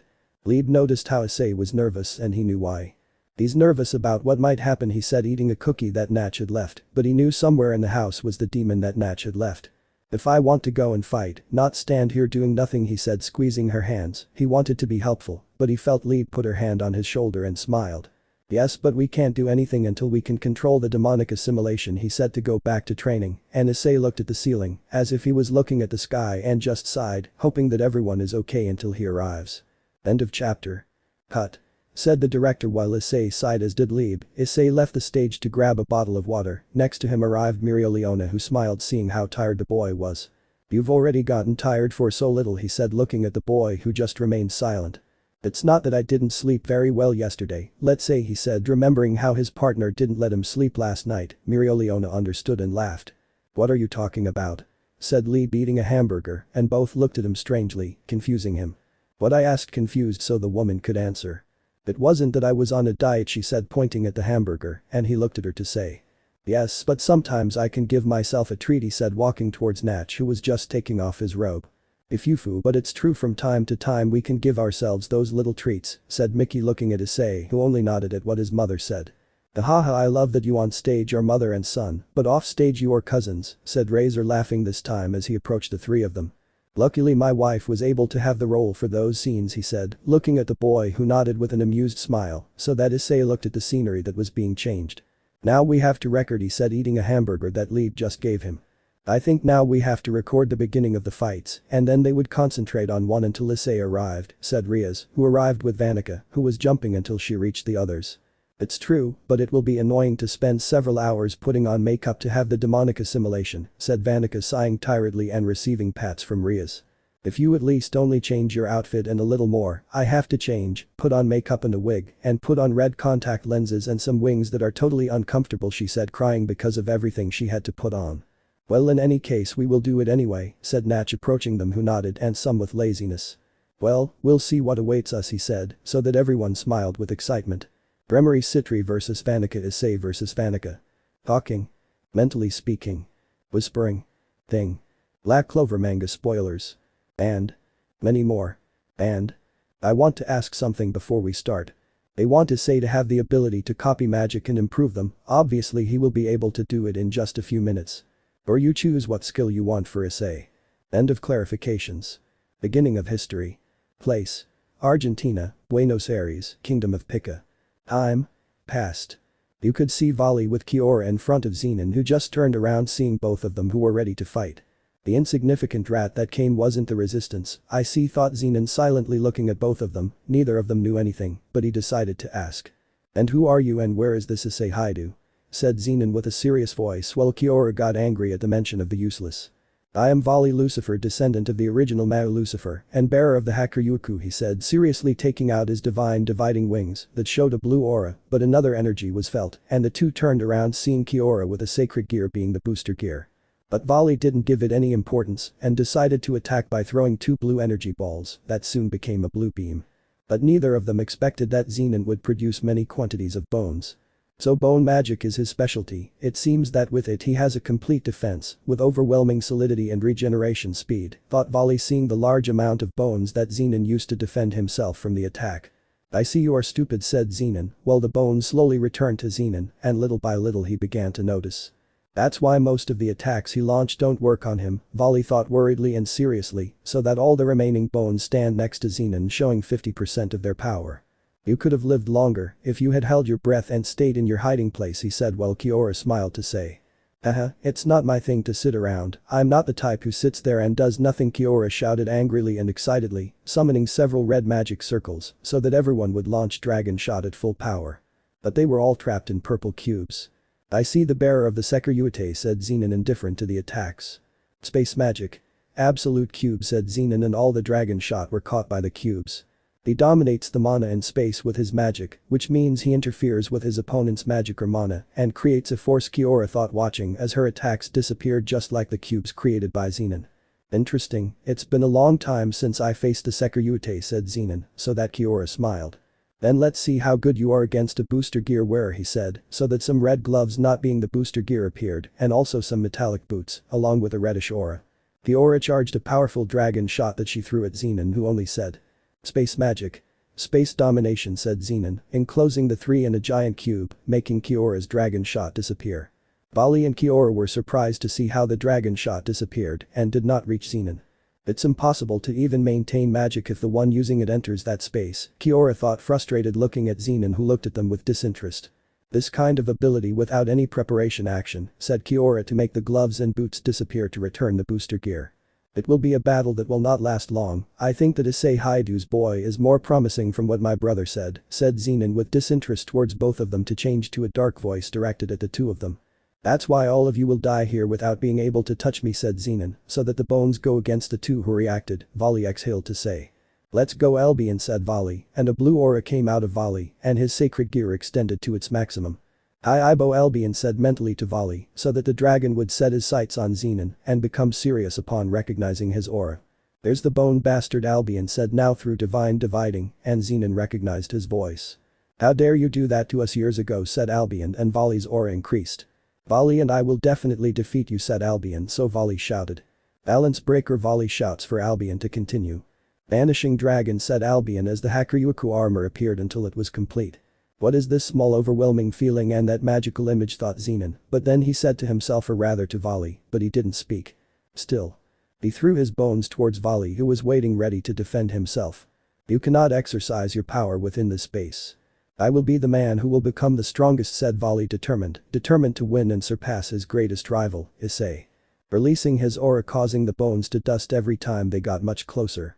"I can't let you go now. That Albion has a goal." Zenon was quite surprised, so he walked away watching his bones being pulverized. Mana's absolute space is not capable of taming him, he is dominating this space with his ability to divide, Zenon thought, asked, not believing what was happening until he said it mentally. "No, he is. The being." Vali appeared in front of him ready to punch him in the face. Loved by fate. Vali had thrown his punch, but Zenon covered himself with his bones, but Vali spoke. "You will die here and you will not be able to kill me." "It was like that?" asked Vali, surprising Zenon, but he didn't know he expected a punch charged with magic, causing Vali to go through the bones, making a hole in his torso. "Who?" asked Vali, looking at him with contempt, and Kiora was nervous. "You really don't want to lose to the death," said Kiora, as they both watched Zenon try to stop. While Issei is gone, I will protect the people, Volley said with conviction, and blood came out of Zenon, who was in shock. No one had ever heard him so much in a fight. We can defeat them, then we can stop the Trihexa, said Volley smiling, so the fight will continue. In another part of the castle, Rias and Sona could be seen in front of someone. I heard there were intruders, but I don't see Issei-kun, said none other than Vanica, who looked at the two girls with disinterest.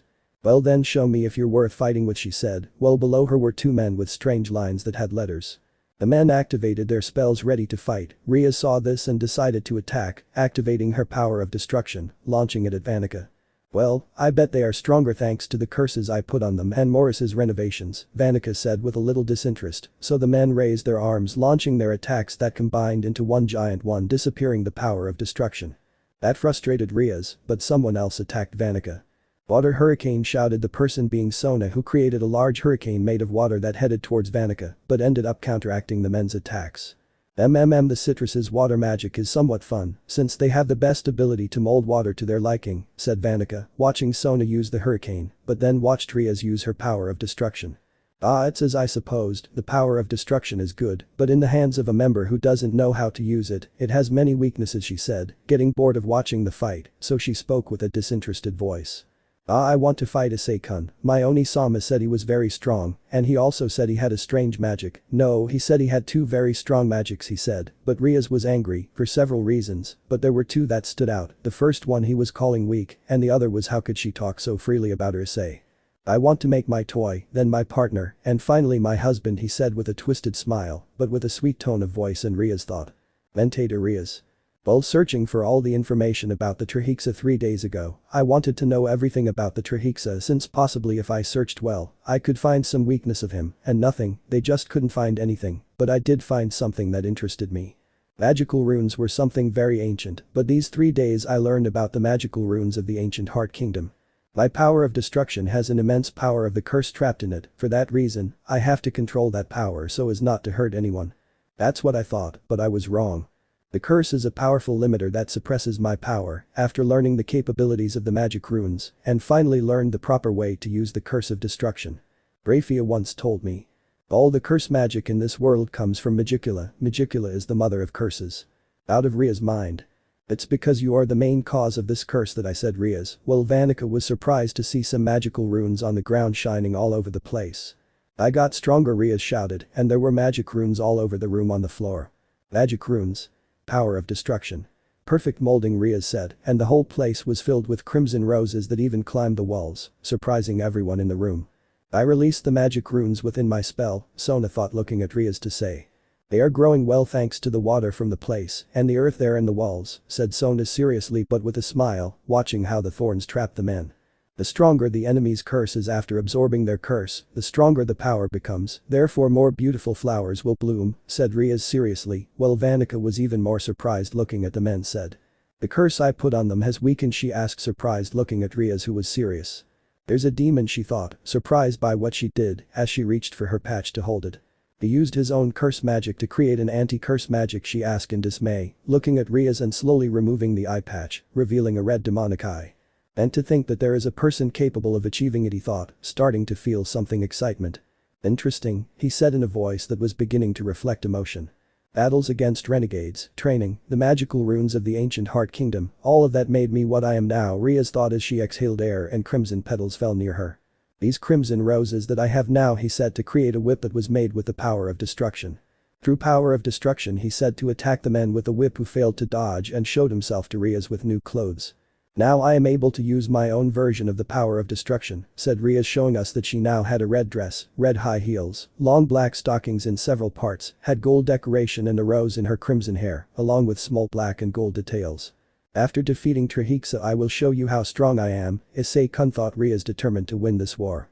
So Rias fought all this time without using her true powers, Sona thought, surprised seeing her lifelong friend rival, while Vanica got excited and got up desperate to fight. I found my perfect opponent, Vanica shouted, eager to fight Rias as a dark aura surrounded her.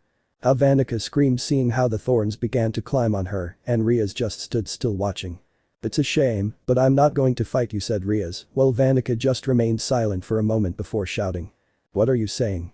Vanica shouted, asked, looking at Rias and trying to remove the thorns from her body. "Can I get rid of this quickly?" Vanica shouted as the thorns reached her neck but was interrupted by Rias, who said with a serious voice.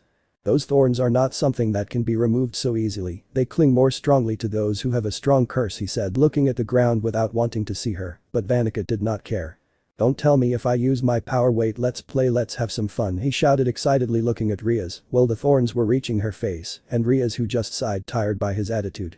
"Being careless, vain, excited and not being alert put you in this situation," said Rias to slowly raise her gaze until she met Vanica's gaze that for a second caused her fear. "Don't say that, if it's us, we can probably have the best fighting feelings," Vanica said with a terrifying voice that would scare any normal person, but Rias wasn't a normal person, so she said. "I'm tired of a woman like you," said Rias, so that all the thorns would finish wrapping Vanica for Rias to say. "Wither away with your ungranted wish, that is the punishment I give you," said Rias, already with a dome behind her that trapped Vanica.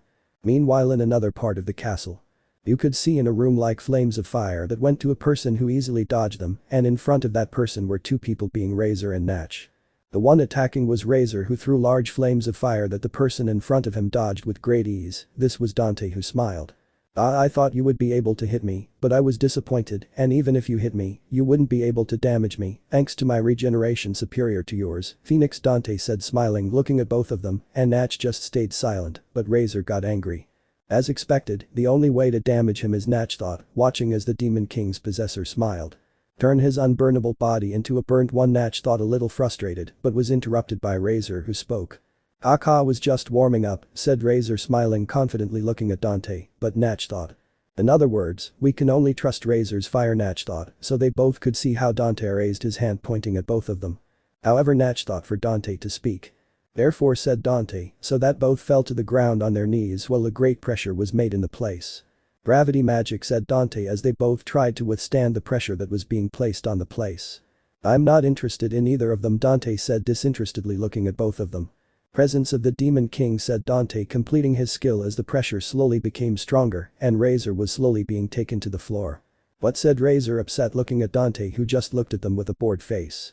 "I wonder if Razor can even attack inside the gravity magic," Natch thought, while behind him, one of his demons appeared in its real form, so Natch could talk. "Slow-do," he said simply, so that his demon enveloped Natch and seconds later showed Natch in one of his demonic assimilations. Demonic assimilation. Mode. Ekus, Natch said, now able to stand without problems with his new form. Said Dante, surprised by Natch's appearance apart from the demonic energy that he gave off, and then he realized that he was. "So there is another demon possessor, apart from that anti-magic brat," said Dante, surprised, so that Natch walked to Razor, who was on the ground that was cracking. He looked at him surprised, he tried to stand up. "You had a great spirit, what happened?" asked Natch, smiling, although it couldn't be noticed because of the kind of mask that only let him see his closed eyes. "So the great Heterito Phoenix has nothing but his figure and arrogant attitude?" asked Natch, so that Razor would get even angrier than he was. "After everything you said, look how useless you really are," he said coldly, so that Razor spoke to him with anger in his words. "Natch, bastard," said Razor angrily, but next to Natch appeared Dante, a little angry why they didn't ignore so much. "Hey," he said, trying to punch Natch, who protected himself with one of his shields. "Don't ignore me," said Dante, so that Natch could stop and turn to look at Dante, saying. "Excuse me," Natch said politely to move his shield to the side and give a sidekick to Dante, who received a chest. "I'm talking to a Heterito over here," Natch said, so the Dante smiled, confusing the Hanamiya, but Dante raised his head to shout with a smile. "You ha ha ha ha, great, show me more of your evil will, you can entertain me until the Trihexa arrives," I shouted with excitement, but Natch just stood still thinking. "I can exchange blows, but there will be no final blow, I can't defeat this guy," he thought, frustrated for not being able to do anything to at least seriously injure him. "I need to make Razor attack somehow," Natch thought, looking at Razor, who was on the ground unable to move. Dante noticed this and looked in Razor's direction to speak. "In comparison, you just crawl. I heard you were a captain, but you're boring," Dante said with total contempt to Razor, whose anger increased much more than before. "You're just in the way," said Dante to throw a direct punch at Razor, who couldn't do anything, but Razor thought. Mente to Razor. "My father was someone very respected and admired by many people, he lived from the business of selling phoenix tears and from very important exchanges. He had the habit of saying, 'Don't put your hand on something that seems stronger than you.' He was a firm person in his phrase. When he knew that I awakened my fire power, he was happy, saying, 'You are destined to be a clan leader.' In the end I ended up on the same path as my father, being a businessman and politician. It showed a bird about to eat a worm but was caught by an eagle. The year I turned 13, my dad came back hurt from a meeting. The 13-year-old Razor was shown looking at his dad in the doorway while his mother was next to his father in his bed. I thought to myself. As expected, I said, looking at my father who was looking at my mother. I heard he encountered an ambush of fallen angels after a meeting. He had a big cut on his back. So I decided to confront those fallen. I found them on the mountain near the area where they attacked my father. It's okay, I can incinerate them. All the fallen angels were shown dead while Razor was in the middle of the bodies. I should start participating in ratings games, I said, looking at the sky. Out of Razor's mind. I am, Razor thought, licking his lips while Natch protected Razor from Dante's blow, but the Hanamiya noticed something. This guy, he thought to notice how small flames appeared on some parts of Razor's body that moved. He's burning the magic by moving only the flames, Natch thought, a little surprised. And Razor thought, moving the flames faster, but Dante spoke. Being protected while you crawl around, you're pathetic, Dante said with disgust towards Razor, whose veins popped out with anger. Poor Razor thought angrily as the flames on his body grew little by little and began to engulf his body in fire. Even if you have the same rank, Issei Haidu would be someone who could entertain me much more, said Dante, so that now Razor would get really angry. From a strong enemy, he thought, so that Razor in one movement created a knife from his body, cutting the air. I'm going to burn and cut it, he screamed so that his body would release large amounts of fire. Create several knives from his body and launch himself at Dante. The short and burn gravity, Natch thought, surprised, while Razor arrived in front of Dante to launch several cuts with great speed. Akakakakakakakakakaka, scream River, cutting Dante, but he regenerated while releasing his demonic aura, but Razor did not give it importance. No matter how many times you attack, an insect like you can't kill me, said Dante as he created a glowing ball in his hand. It's not as if a man with a good reputation is strong. Imagine the fire cuts. But Dante for a second saw a phoenix bird in front of him that surprised him for a moment, but then he saw Razor. Insect, don't look at me with contempt, Razor shouted, cutting Dante, and blood came out of his cut, surprising him. It seems that you were being underestimated, Natch said, looking at Dante, who slowly regenerated his wound. Outside the castle. Ahahahaha, this is all you have, Majin Mirioliona shouted in her transformation, looking at the demon on the ground being burned by the woman's flames. Author Sama. Majin means ancient demon. All of the resistance looked surprised by the action of the Phoenix woman. That woman is amazing, she managed to defeat the Majin by herself, asked the leader, surprised, but a group approached from behind. Hey, you all, shouted a woman from the group. Everyone turned around, seeing several boys, being these the Gremory group, Citri and Phoenix. You are the people who would help us evacuate the area, asked the leader to Akeno, who nodded. If we have to evacuate the area, one of the battles could get out of control and end up killing someone, so go and split into twos, he said, looking at everyone who nodded, so they could go their separate ways to evacuate all the citizens. Something they didn't know was that several drones were flying all over the place, recording and transmitting to the whole world. In the castle. One of Natch's demons was looking at Vali and Kiora in front of Zenon at his 50%, but he was fighting, not seriously, but he was fighting. Then the demon looked at Sona and Rias, observing the dome of Vanica that was locked, and finally he left to go with Natch. He approached to hear this one who looked at him seriously. I see, Natch said seriously, looking at the floor thoughtfully. There's still time before the Trihexa gets here, he thought, relieved, and then remembered what his demon said about the others. The strongest warriors in the supernatural world are apparently stronger than I thought, and now that I ask where the Valkyrie is, he said at first, but then he asked the last thing, but he remembered that she was going to help defeat the guards, but then he looked ahead, seeing how Razor burned and cut Dante, who was bleeding, and his dark aura was there, and it was getting stronger and stronger. Ahahaha, then you will also be able to entertain me, he shouted, asked, receiving the cuts and flames and regenerated. He got angry and with a smile he shouted. You talk too much, just die once and for all, I shouted furiously, but everyone stopped feeling something.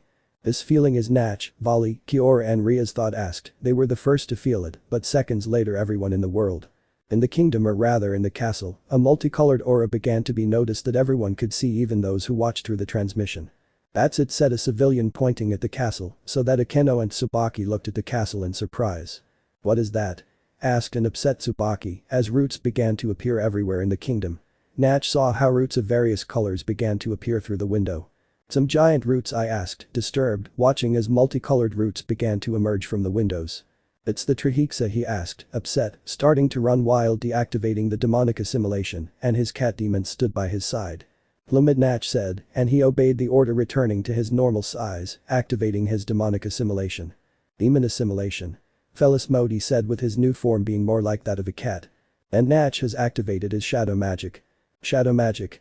Celestial shadow clairvoyance, he said as his eyes changed and he began to see through walls until he saw an interesting place. That place is on the other side of the kingdom, next to the aura of two people he thought, looking at a person walking near the Trihexa seal. That guy is a magical engineering researcher from the now destroyed Diamond Kingdom, more seriously Natch thought as he walked to the seal to stand in front of it. Vanica's stupid actions may be useful after all, he said to appear in a room full of shelves with books. But the knowledge of the Heart Kingdom, I found a way to bring the seal's exit door closer to Trihexa, he thought, looking at a book and then put the book down and took off his glasses. I never thought I would get this talent after being born blind, he said, putting his hair up showing a line with crossed marks, and he had black eyes. The talent of demonic possession, he said, looking at the ceiling so that a body of a woman appears in front of him and his grimoire opened so that his hand is surrounded by an aura. My magic after being enhanced by demonic power is even capable of extracting knowledge from a person to pass it on to me, he thought as a lot of knowledge went to him and Morris's aura grew. I don't understand how, but it's acting as a catalyst to accelerate the arrival of the Trihexa, he thought, scared looking at that, but in the seal, you could see how it was moving at great speed inside this. The seal. It moves. Natch shouted, upset and angry, turning quickly to go in search of the exit of the place so he could go. I have to kill him as soon as possible, he thought, but when he turned around he didn't expect to receive a punch from Dante that sent him to the wall. Shit, I forgot about this bastard, he thought, angrily raising his head to see Dante, and behind him he saw Razor on the ground with his flames going out. The Trihexa will be here soon, I don't have to resist anymore, he said excitedly, looking at Natch, who was confused. The Fueracon, Mirioliona. Why do I feel like the good times are about to begin now? Mirioliona thought, seeing the roots that were all over the castle, but she opened her eyes in surprise to notice how two pairs of giant wings of darkness appeared. She looked in front of her, seeing the Magin as if he were new. So I was right, it seems the real show has just begun, he said, smiling, looking at the Magin who did not disappear his wings. With Rias and Sona. I should have sealed it properly then, Rias said, turning to see Vanica's dome that was releasing a dark aura. Why is her magic power increasing every time? I asked, confused like Sona. Han Vali y Kiora. Vali had punched Zenon in the stomach back, who was surprised by this. Not even with 50% without getting serious can I face him, but Zenon thought, surprised, looking at Vali, who was serious. It's over, said Vali, ready to give the final blow, but Zenon spoke. Too bad for you, he said seriously as his dark aura began to rise. Demonic assimilation 50%. They said the three activated their powers. Vanica left the dome to go against Rias, while Zenon, with now his 50% serious, threw several bones against her that cost them both to dodge, while with Dante, he grabbed a large stone that fell due to the pressure and turned it into a sword that Razor barely managed to dodge or deflect. Ignore Noel, just imagine Vanica's new look. As expected, you will be the ones who will die here, said Zenon, looking at both of them who were breathing from having to avoid all the bones. But don't worry, if you survive, you won't have a home to return to, said Zenon, looking at both of them who for some reason became upset. What did you say? Kiora said, upset, looking at Zenon, who gave a small smile that meant nothing good. City of Buenos Aires, capital. There was something in the sky, but it couldn't be seen, everyone was wondering what it was until some children saw something coming out of there. Hey, look at that, said a child to another, pointing to the sky, seeing how something began to come out of there, first some giant legs, but seconds later the whole body arrived that actually came out of a red magic circle, and this Magin was the same as the other, only this one has several energies in his hands. Ah, the people shouted, running in the other direction trying to get away from the Magin. The supernaturals noticed their arrival. Elsewhere, the basement of the Hanamiya house. In this place were two boys on their knees while breathing heavily with the whole place destroyed, but one raised his head and exhaled, showing a serious Issei. Magin is a miracle that is born from the combination of the hatred of humans and the power of the underworld. I forgot to say that Magin is also a demon god. Long ago, in the kingdom of Pika, there were two young royals with a close relationship. Both possessed great magical power, however. Somehow their affection turned into hatred, the two became Magins, they fought and fought until they were sealed by others. Kingdom of Pika, inside the castle, with Vali and Kiora. The Gremory family has been in charge of watching the Magins, at least until we took the kingdom, Zenon said, looking at both of them who were sweating a lot because of the nerves they had. Then, we wake them both up so they can destroy them, said Zenon seriously, and those words scared both of them even more, as they couldn't stop thinking about what could happen. Will the human world be able to defend itself when most of its most powerful warriors are here? I asked, looking coldly at Vali, who was only sweating, upset by the current situation. Outside the castle. Outside, wings of darkness spread out, being those of the Magin who was facing Mirioliona. His magical power, she thought, surprised watching him as his power increased, but then she noticed something. It has increased enormously after absorbing magic through its wings, the woman thought, upset, increasing her power to be able to continue fighting. Back in the capital. In the area where the leaders were gathered, Michael was in another room with something in his hands that gave off a yellowish-white light. I won't be much help with this spell, he thought, seriously looking at the thing in his hands, and Michael still couldn't stop thinking. To release all my power in this spell, I need time to prepare some things. Until then, please hold on, he thought, seeing how his sister Gabriel arrived with some things that she brought to him, but noticed the presence of someone else, knowing who it was spoke. I'm sorry to ask you this, even if you don't like fighting, but I need you to lend me your power, Azazel, he said, looking at the aforementioned, who said nothing and just smiled to walk away, and Michael returned to his thing. Afuera. A stomp was heard to show the Majin running in the direction of the leaders and crushing buildings everywhere. Run, said a random civilian running in another direction, trying to escape from the Majin. He ran at great speed, but in front of him, there was a small group of fallen angels, demons and angels who launched their best attacks. That momentarily stopped the Majin. You will not pass from here, everyone shouted, trying to stop the Majin, who was only pushed back little by little. Hurry up while they keep that thing at bay, said none other than LaFay Pendragon, flying towards the civilians. We have to evacuate the citizens as fast as possible, Kuroka shouted, this time running and jumping through the city buildings following LaFay, who was flying on her broom. That demon is heading to the pink house, shouted a soldier looking at the Majin. Stop him at any cost, said the president, looking at the Majin from afar, while at his sides were the leaders of the factions, and when the Majin pointed his hand to the house carrying a power.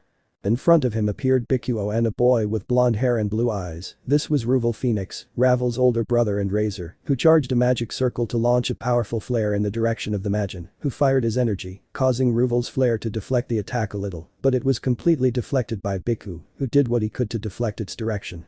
The new spell I learned after 6 months of training only managed to divert the attack a little, said Ruvel, frustrated to see how the Majin suddenly stopped and then released a large amount of energy, injuring everyone closest. The difference in magical power is too great to face him, thought a frustrated Odin, watching his strongest soldiers fall in battle by the Majin's attack for being too close.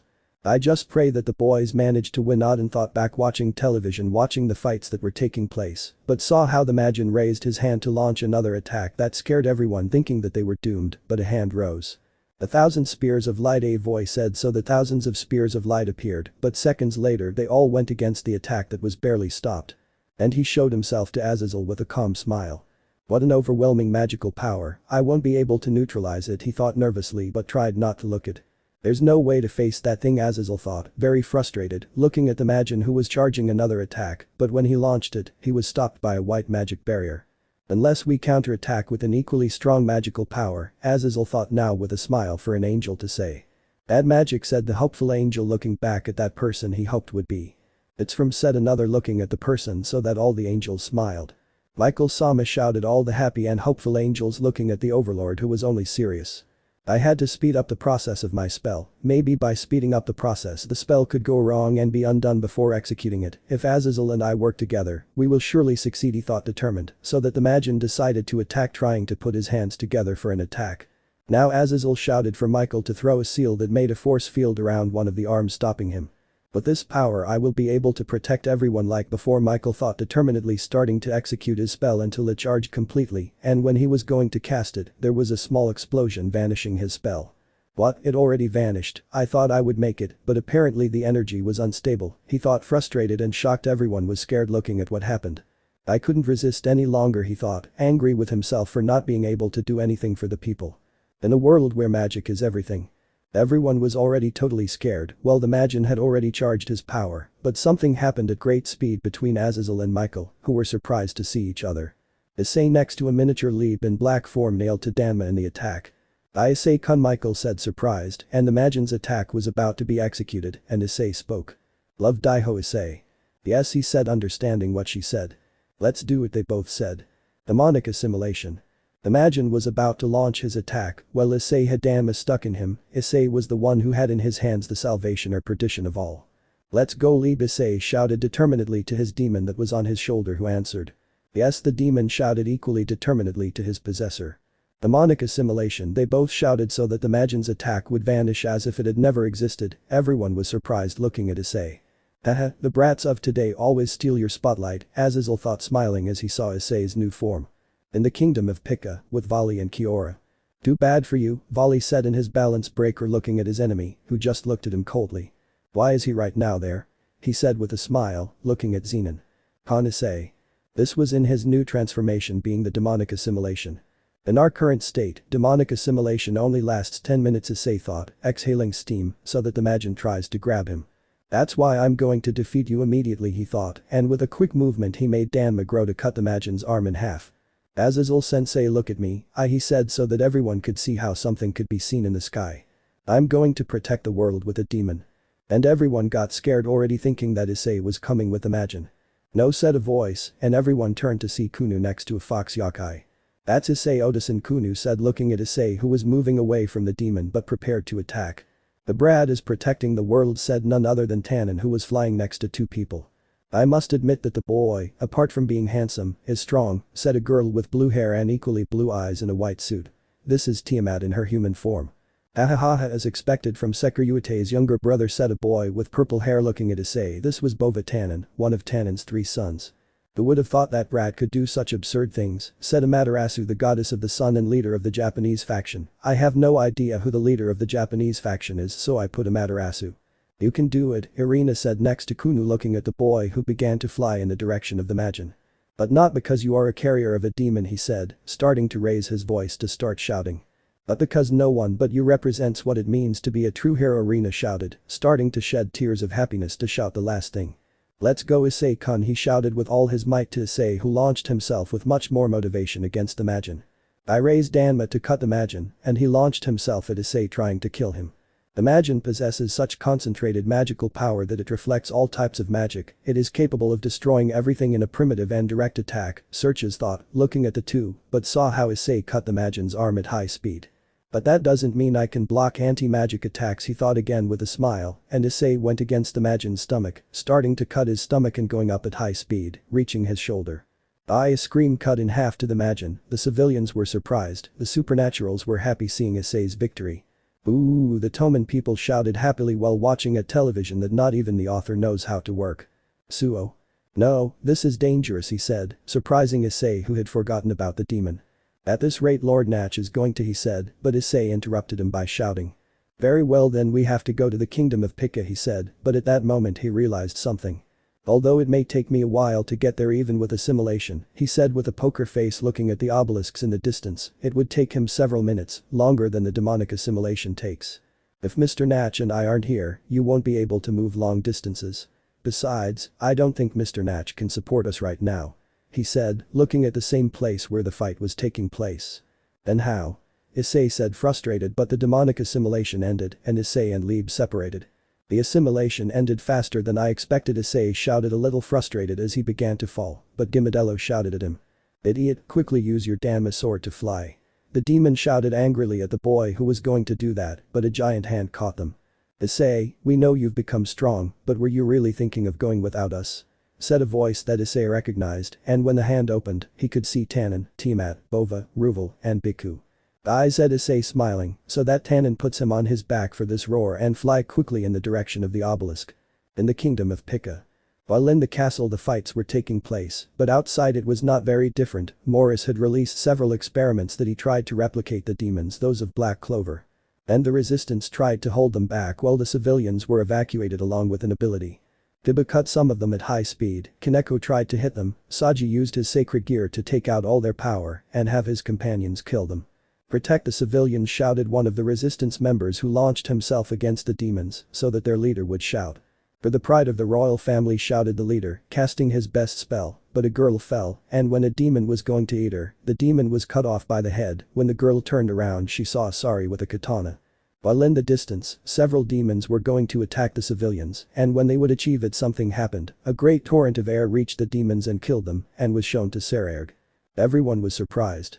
Even if we are of different races, we have the same goal of protecting our own he said as he decided to activate his balance breaker. Regulus Nemia shouted for his balance breaker to activate with a smiling Sererg. Sererg launched himself at high speed against the demons, killing them in one hit, but when they were piling up, it was difficult for them to concentrate and have to avoid being attacked from behind. But when he was surrounded he jumped, killing those who were in the air. Xenovia along with Kiba were killing and opening a path for some civilians. Kaneko killed 3 demons with a punch. Ikeno and Tsubaki teamed up, eliminating large numbers of demons, but it seemed they were not decreasing. "Damn it," shouted one of the resistance, killing a demon with his fire magic. In the distance he saw how Ubeluna killed a large number of demons with her explosions, and the razor pieces worked together to defend the civilians and themselves. "Curse, they found us," shouted an upset Tomo Meguri, watching as the demons had found them and the civilians, but one of the resistance jumped to protect a woman who was going to be attacked by a demon and tried to stop her advance. The demon would try to stick his arm in her stomach. But another flying demon was chasing a mother and her baby, and when he was going to eat them. The blue ray swallowed the people, but did not hurt the humans, and only killed the demons. "What is this powerful magic? It doesn't affect humans, it only damages demons," thought one of the resistance that was in the attack. Turned around, Sarayarg turned around smiling seeing those who arrived. "It's a pleasure to see you here, guys," he said excitedly looking at the one in front of them all. "We will not allow them to do what they want with this world," Issei shouted along with the others and some more that they met along the way, for example Hercules, pieces of Cerches, Dulio, the goddess Nyx and Thor. Flashback 14 minutes antes. Tannen flew at great speed while on his back were Issei, Leap Chibi, Gimadello, Biku. Flying at his sides were Bova, Tiamat, Ruval, all of them flying at high speed going to the obelisk to be able to help. But something made them stop, and it was a lightning bolt that fell in front of them. Everyone was on guard, but when the smoke cleared Hercules was seen with Nyx, Thor, the Cerches pieces and finally Dulio. "Ahahaha, calm down, we are here to help," Hercules said with a smile and waving his hand to everyone who sighed.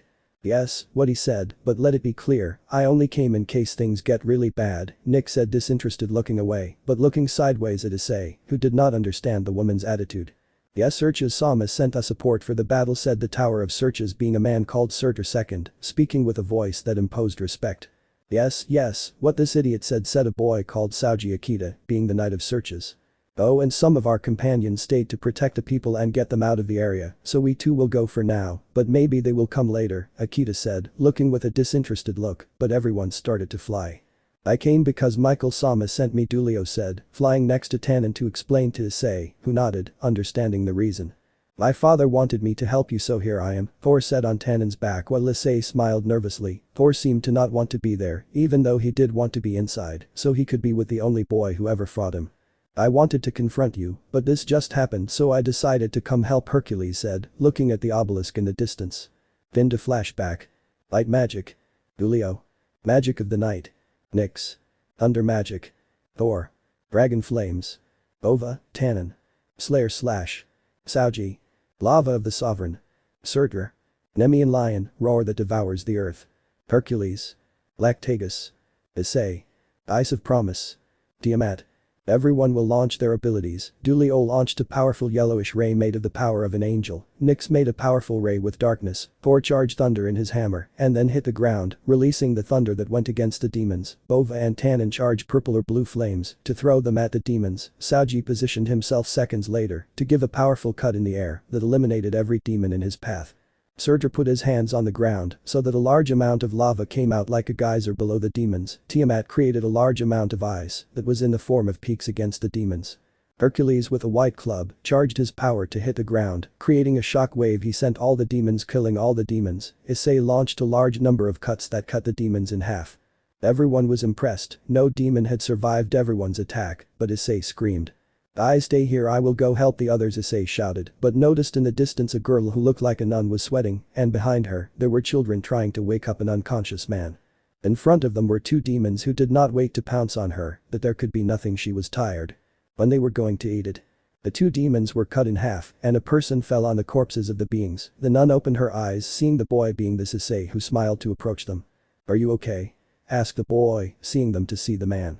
He decided to go closer and check his condition, and indeed he was unconscious, surely from a blow or something. "How did it end like this?" Issei asked, surprised, looking at the nun who told him that a demon had hit her hard while they were escaping. Issei nodded to call Ikeno, who arrived quickly and was going to leave, but before leaving, Issei said. "Ikeno, before you go, take them with you," said Issei, and she nodded, but before Issei could leave the nun grabbed his arm. What's wrong?" asked the Hanamiya boy confused, and he just looked at the ground for a moment to say. Thank you for saving us," said the nun crying, and Issei just smiled sweetly to hug her. She reciprocated, still crying.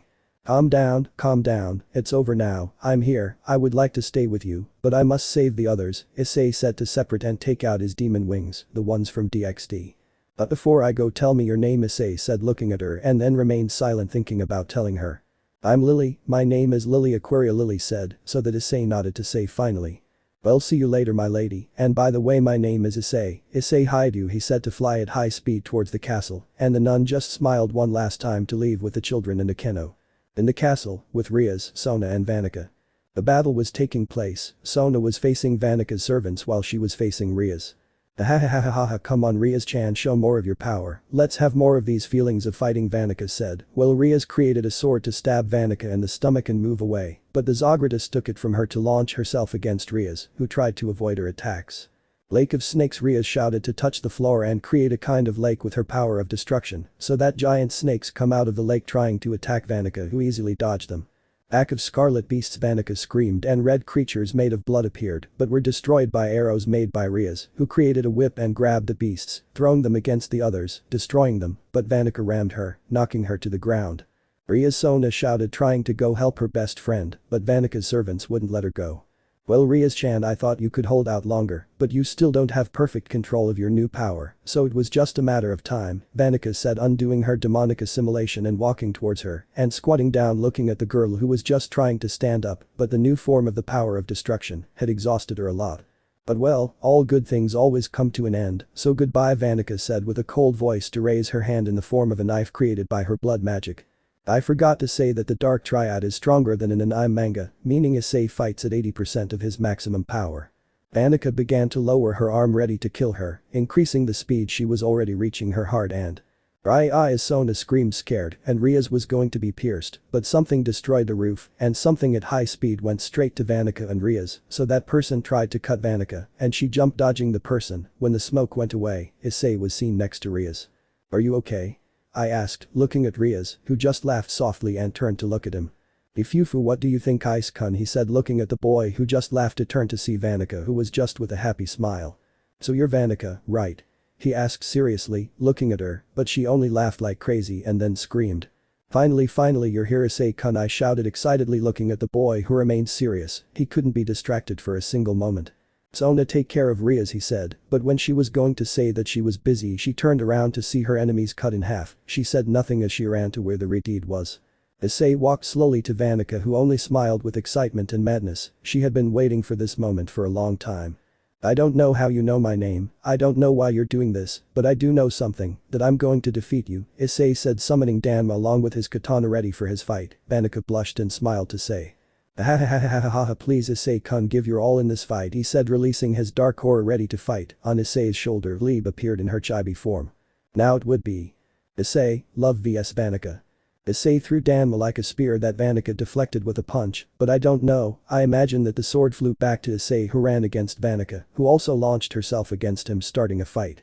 Issei was trying to cut the girl, and she was only dodging nimbly, until at one point Issei caught her off guard giving her a Spartan kick, pushing her away. Vanica covered her right arm with blood magic that she molded into a sword, for both of them to start a Kenjutsu fight, which Issei dominated due to his experience. Vanica found it difficult to keep up with Issei, but Arda gave a strong cut and unsheathed Issei, disappearing her blood sword. A Taijutsu fight began that Vanica now dominated. At one point she punched Issei in the stomach that pushed him away. Vanica jumped to do a descending kick that Issei blocked, but I don't know, I hope Vanica will use her speed to give him a spinning kick to the face, sending him flying. Issei ended up crashing into the wall, he got up wiping the blood from his mouth. "Well, I think we should get serious now," Issei said, appearing at high speed in front of Vanica who smiled to say.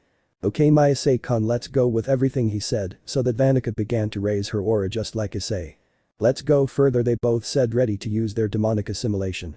Let me know in the comments below if you guys want the next part. Also check out my other video that has been shown and left. Thank you for watching. If you enjoyed this video please like and share this video. And have a fantastic day. Bye.